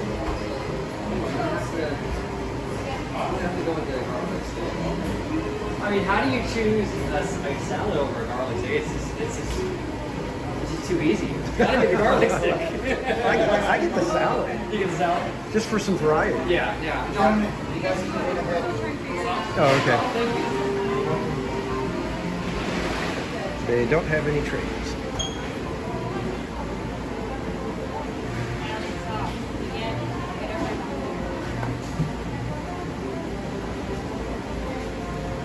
It's a decent sized bowl. Yeah.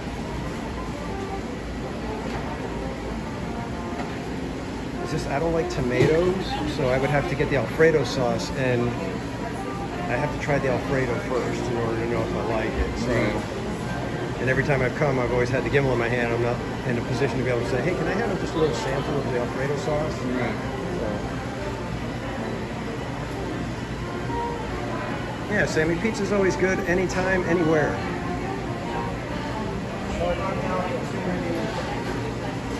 I'm not sure if there's a bad time for pizza. I would like a slice of pepperoni pizza.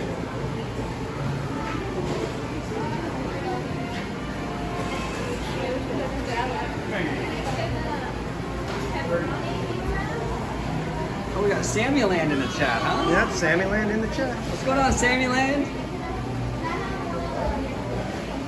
Full-size pizza. Do they even do the lasagna loaf anymore?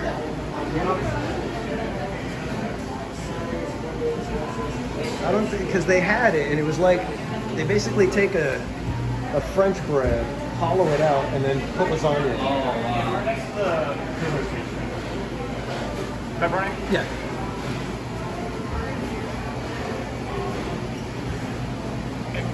Do you guys have any of the trays? Of course, it's all dirty in the back. Okay.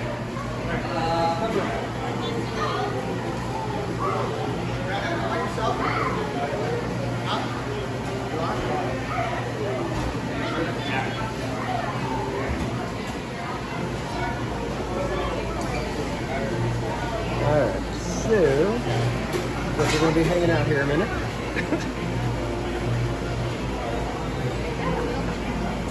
I think this is one of those everybody getting their last meal on the meal plan kind of things.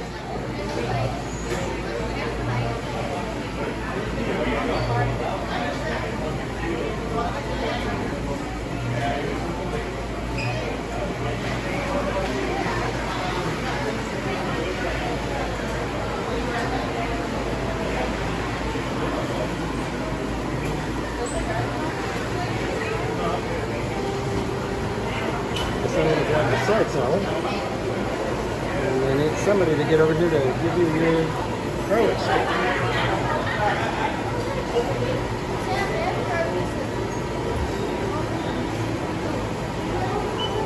Oh man, you should have asked for a good slice of pepperoni.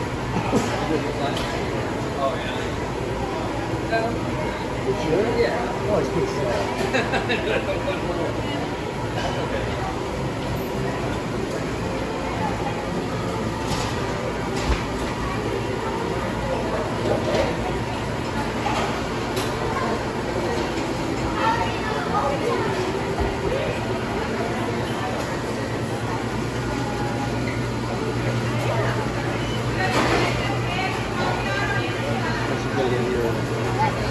Bread over here.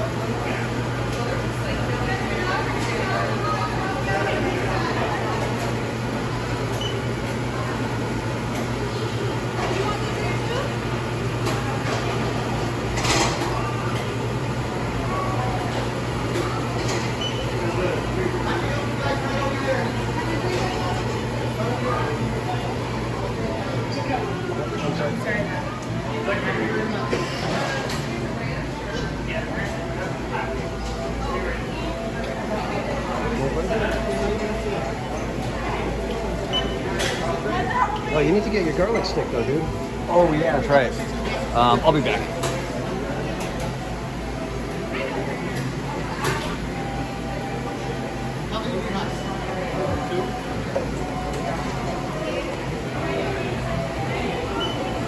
I'll just come over here with you because she's standing too. Oh, okay, Got a little confusing there for a second. yeah. And then, perfect. Thank you, Karen. My pleasure. Enjoy. Would you like your drink too? Yes, please. Would you like a straw? Yes. You're all set. Great, thank you. Did you want a drink? Oh, yeah. Thank There you, you sir.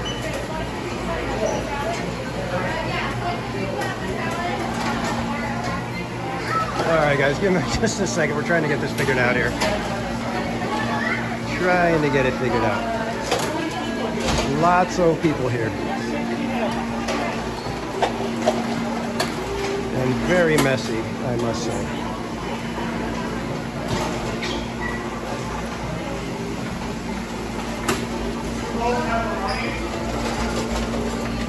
Set you guys down for a quick second here, I think.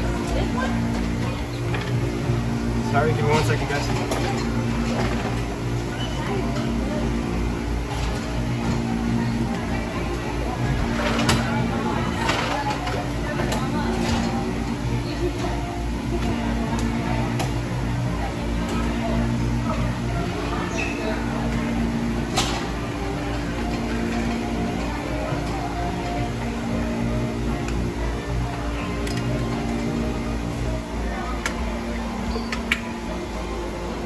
Okay, guys, let's try and see if we can get this done.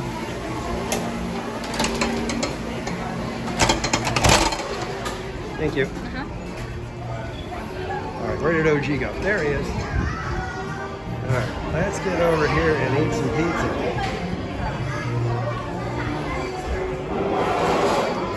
Oh, that was like a harrowing experience.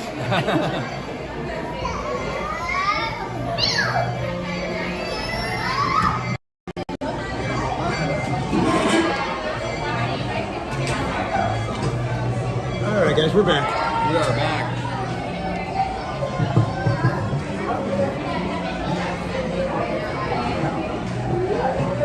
They have your root beer this time?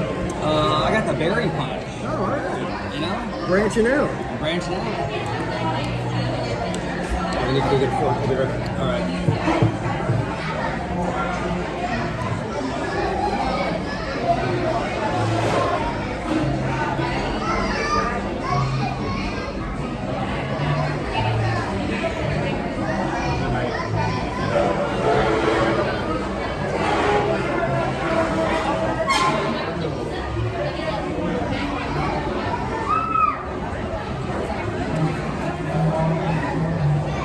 Napkins. Thank you, sir. All right, guys.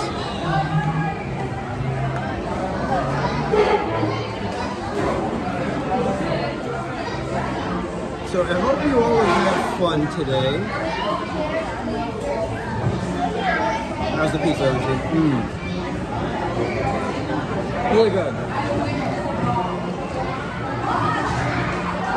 Been loving the food here.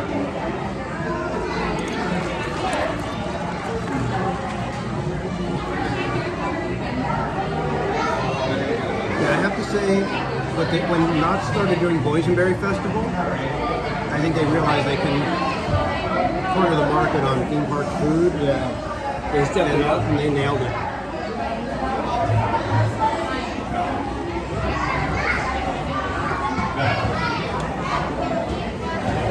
That's what basically made me a fan. I came for Boysenberry Festival, I think it was the second year, and I was just like, oh my god, I'm hooked. Right. Wow.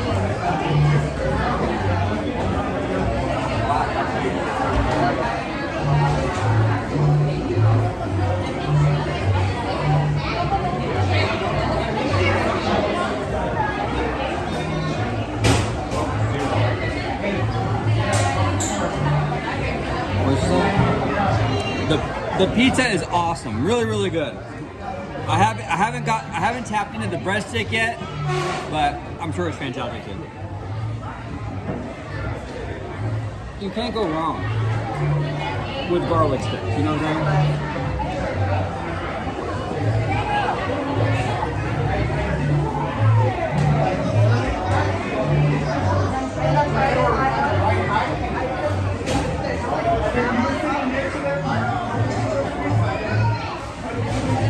Sammy Land's eating a pizza right now too. Yep.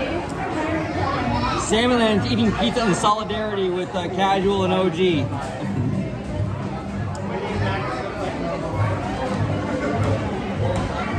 Sammy Land's another one of those ones that I've actually gotten to meet in person. Really? Yeah, we went to, I had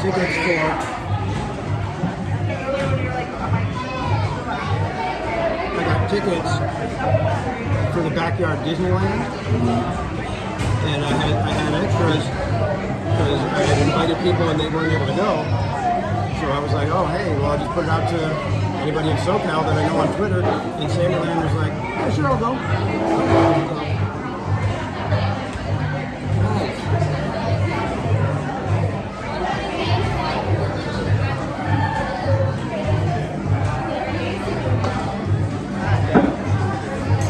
Yeah, some 7-Elevens sell pizza slices and even like hot dogs and stuff.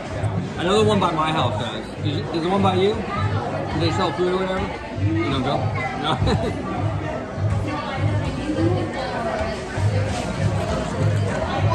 I think the last time I was in a 7-Eleven was probably 10 years ago, maybe more, when they would do the free Slurpee day. Oh wow. Wow, 10 years ago, huh? And that was the only reason we went was because it was free Slurpee day. And we were taking Nathan to free Slurpee. Nice. Now, Nathan's your only kid? Okay.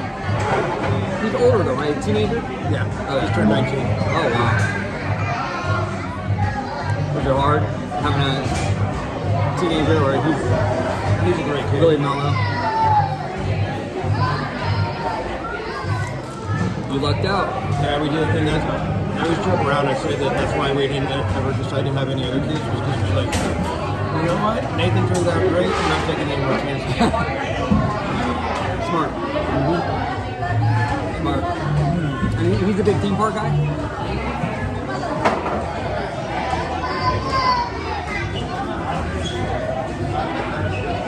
loves going. He's not big on like digging into the history of it. Right. But he's gotten into where now we can discuss aspects of the parks and why things work, why things don't work in certain places and whatnot. Oh, that's cool. So he's coming around. Yeah. He's coming around. Hey, we'll get him on OG55. Mm-hmm. There you go. Be great. Talk to the next generation. Yeah, exactly. But we had Knott's passes for the longest time. And then we made a trip to Disneyland. And we're sitting there waiting for rope drop. And he's just kind of looking around. And he says, Disneyland just does it better. Oh, really? Yeah, because he hadn't been to Disneyland since he was like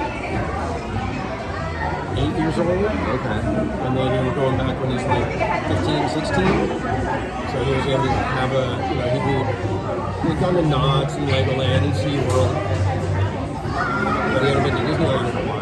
Yeah. I mean, it's hard to compare the two because you're dealing with this is a kind of smaller enterprise. You know, not. I think the Disney and Universal comparisons are much more fair. They're equal. Comcast is a multinational mega corp, you know. But this is different. And in terms of like regional parks and stuff, this is top tier. I mean, this is really good. Easily top tier. Very much. Very much.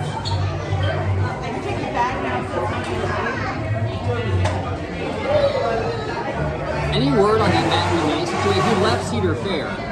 Do we know what happened? Is he going somewhere else? Do we know? I think he's basically kind of retired, I think. That's weird because when that happened, I thought, oh, Iger's making moves, you know? But then nothing ever transpired. It could be they're just, you know, Transitional. Matt could have said, you know, I'll do it, but I need 6 months where I can just go and enjoy my family and, you know, I don't know if he's got grandkids or whatever, but, you know, that'd be the kind of thing where a guy in that kind of position, you could easily say, you know what, extend your contract for 2 years. I'm going to take about 6 months. You know, I'm going to leave, Cedar Fair, take 6 months for just me to be with my family. Come January, February 2024, we'll make the announcement, I'll get on board, and we'll start the real transition. Yeah. And there will be nobody happier than me to have Matt. Oh, I'm telling you. That would be a godsend for the company. Yeah. Everyone in the chat, do you remember Matt Remay? He was what was his role here? He was CEO for a while, wasn't he? He was, I think when he left Disneyland, he went to CEO of Cedar Fair. Of Cedar Fair, right? What do you guys think of Matt Remay? He ran Disneyland for a little bit, like in 2005-ish. I think he also did the cruise line for a while. Left and was CEO of Cedar Fair. Now he retired. Do you think he's going to come back to Disney? What do you guys think? I mean, he was a fan favorite. Big time. He was a fan favorite. What's going on, Anna? Anna P, hello. Anna, are you going to join us for Scary Farm tonight, or have you had enough of the scares? Anna was in our chat for opening night at Scary Farm, and she was just like, no way! She doesn't like the scary stuff, huh?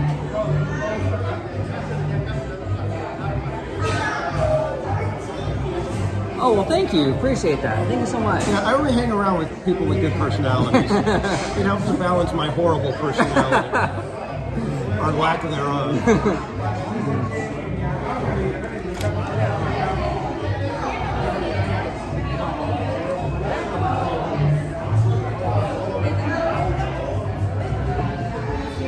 So it seems like the... Awesome, Stephen. Can't wait. We'll be heading out there into the fog tonight at 7 p.m.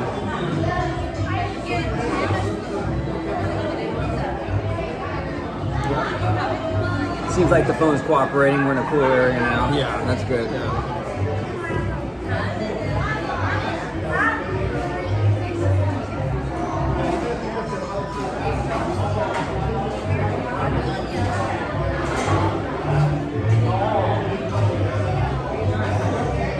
Not a crust person?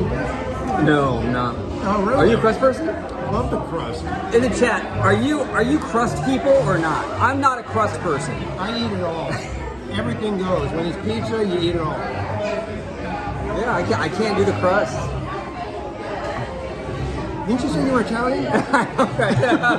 Well, I can't say anything. I'm Italian and I hate tomatoes. Oh, well, see, yeah, that's really weird. That's serious. They almost took away my car. And I said, no, I do ketchup. And they said, all right. You're good, you're good. Matthew Moore, I'm a crust person. Matthew. All right, we got one on Team Crust. I don't eat bread crust. Yeah, see, me too. I'm not into it. It's weird. Yeah, right.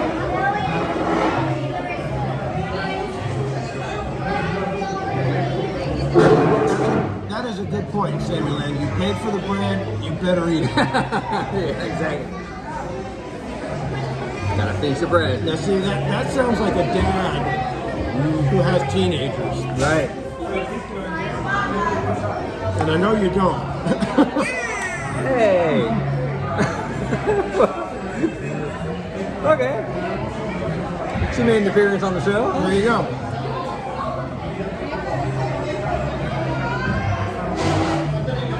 That was so funny. So random, right?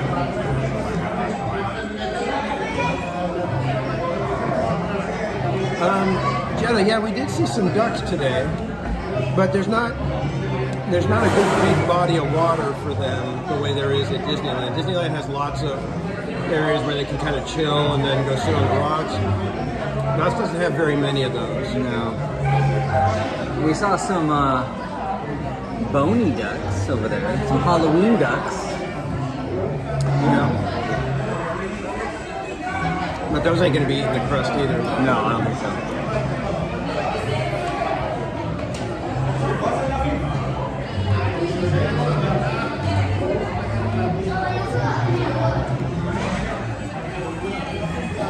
Well, if you're ready, we can let's head get on over. one last tour of the park. Yep, one last tour.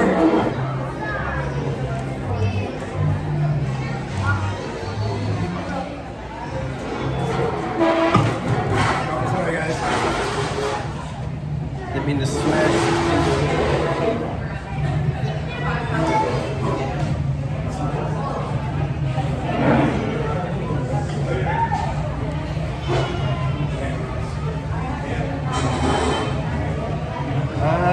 You know what? Disneyland used to have koi fish at the Disneyland Hotel. I do know that they had that. Oh, what am I doing? Give me a second, guys. Sorry.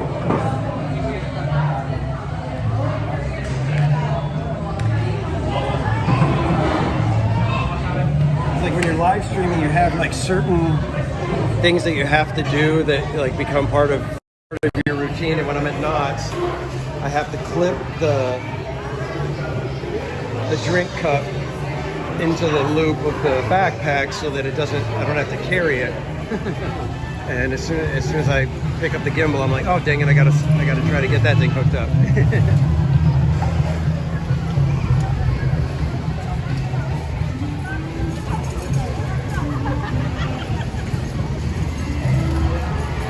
All right, kids, well, we got about a little more than half an hour. We're gonna tour the park one last time with OG, maybe get through the shops and see if there's anything that strikes his fancy. In fact, let's go into Cordy's Corner over here where you can see a good selection of merchandise. We know a Cordy. We know a Cordy. Most of my chat should know a Cordy as well. And Cordy finally got a Knott's pass, so she'll be heading over here every now and then as well.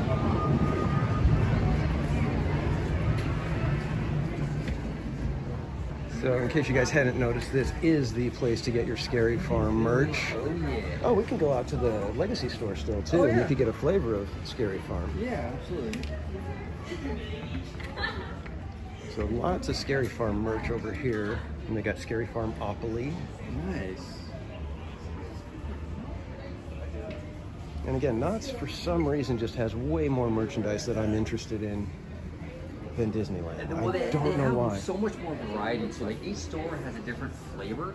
Mm-hmm. You go into Camp Snoopy, they got all the Snoopy stuff. You go here, they got like the boysenberry. Like it's different. At Disney, it's a lot of the same merch in every single store. That's true. Except Galaxy's Edge, they just have a bunch of junk.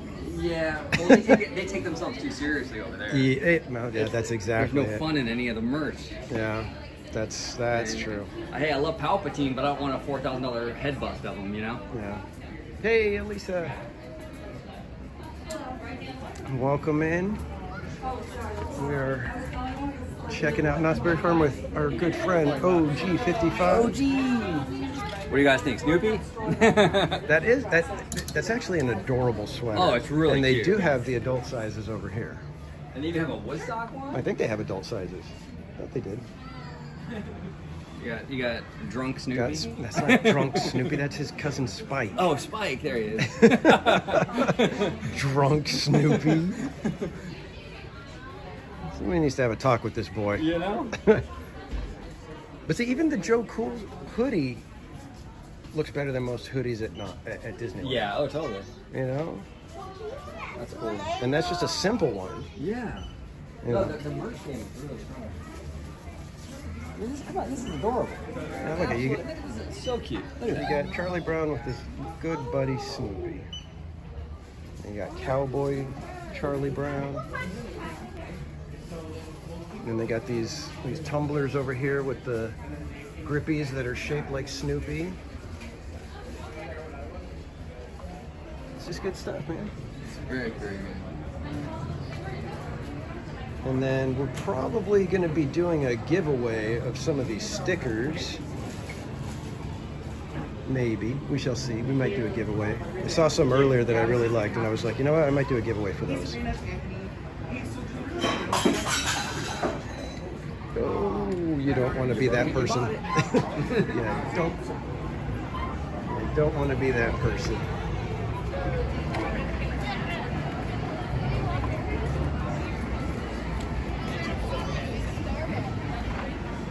Ooh, Starbucks. I may wait and get Starbucks at the end of the night. How long are you staying till? I'm not sure.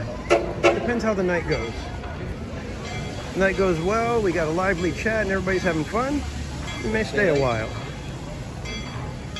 I'll definitely be coming back. I really, really enjoyed myself. So Yeah. It was a great little park. Well, don't forget, they do have the season pass deal going on right now that for $99 you get the entire 2024, but you also get the rest of 2023. Oh, really? Yeah. That's cool.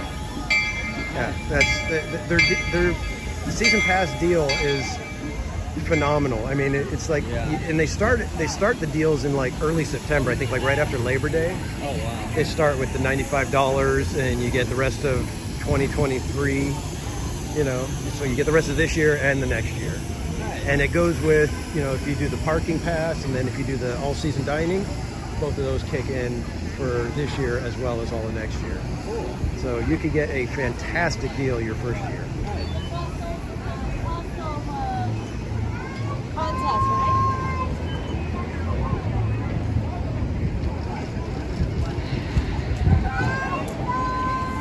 Oh, before I head out, don't forget you gotta go walk the fountain. Oh, yeah. Right. I still got my keys. Yeah. I can't believe I did that. Yeah, that's crazy. I don't know what ride. Maybe it was the log ride. I don't know. Yeah, who knows?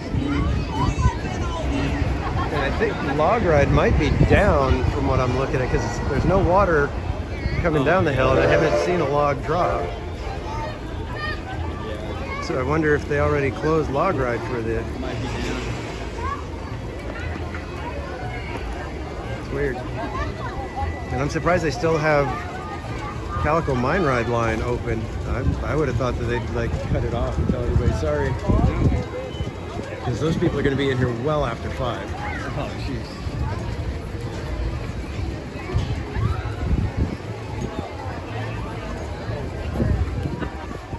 So we'll swing this way and go down the main street of Ghost Town one final time. No, that ride, what one is that one? That one's That is Silver Bullet. Silver Bullet, okay. That's the one James was talking about. I think. Maybe he was asking, did OG go on Silver Bullet? Oh, yeah. He's a comedian. Yeah, I love that guy, everybody, you know? everybody knows OG is not going to go on Silver Bullet. No way. Not a chance. No way.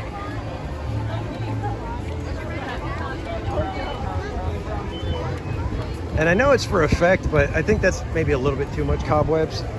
Yeah, sometimes it's a little more. You can make a bigger statement with less. Exactly. So Exactly. You know, it's a little much. Yeah. A little much. But it looks cool when they got all the lights and everything on over here, because it gets all, it's all crazy. Yeah.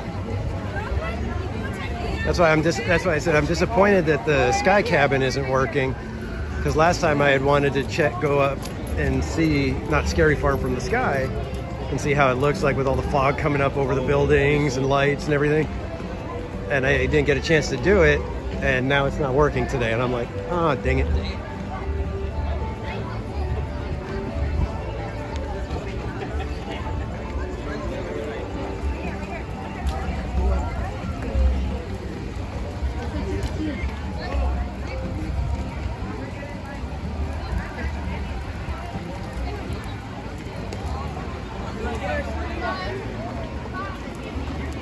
I was going to say, if the show's not full, we can maybe catch the marionettes, but nope, it's full.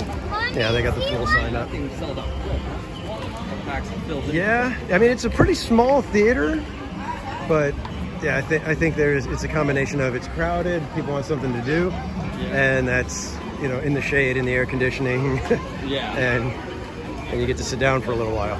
Yeah. Absolutely. Well, next time I come back, you said Saturday, Billy Hill, right? Yeah, Saturdays. So, Actually, I think they might be doing Fridays and Saturdays. I'll have to double check the thing, but yeah, let me. but yeah. I'd like to come back and check him out. I mean, he was great when he was doing the Disneyland. So Yeah, I used to yeah, crack they're up. still fantastic. They still put on an excellent show.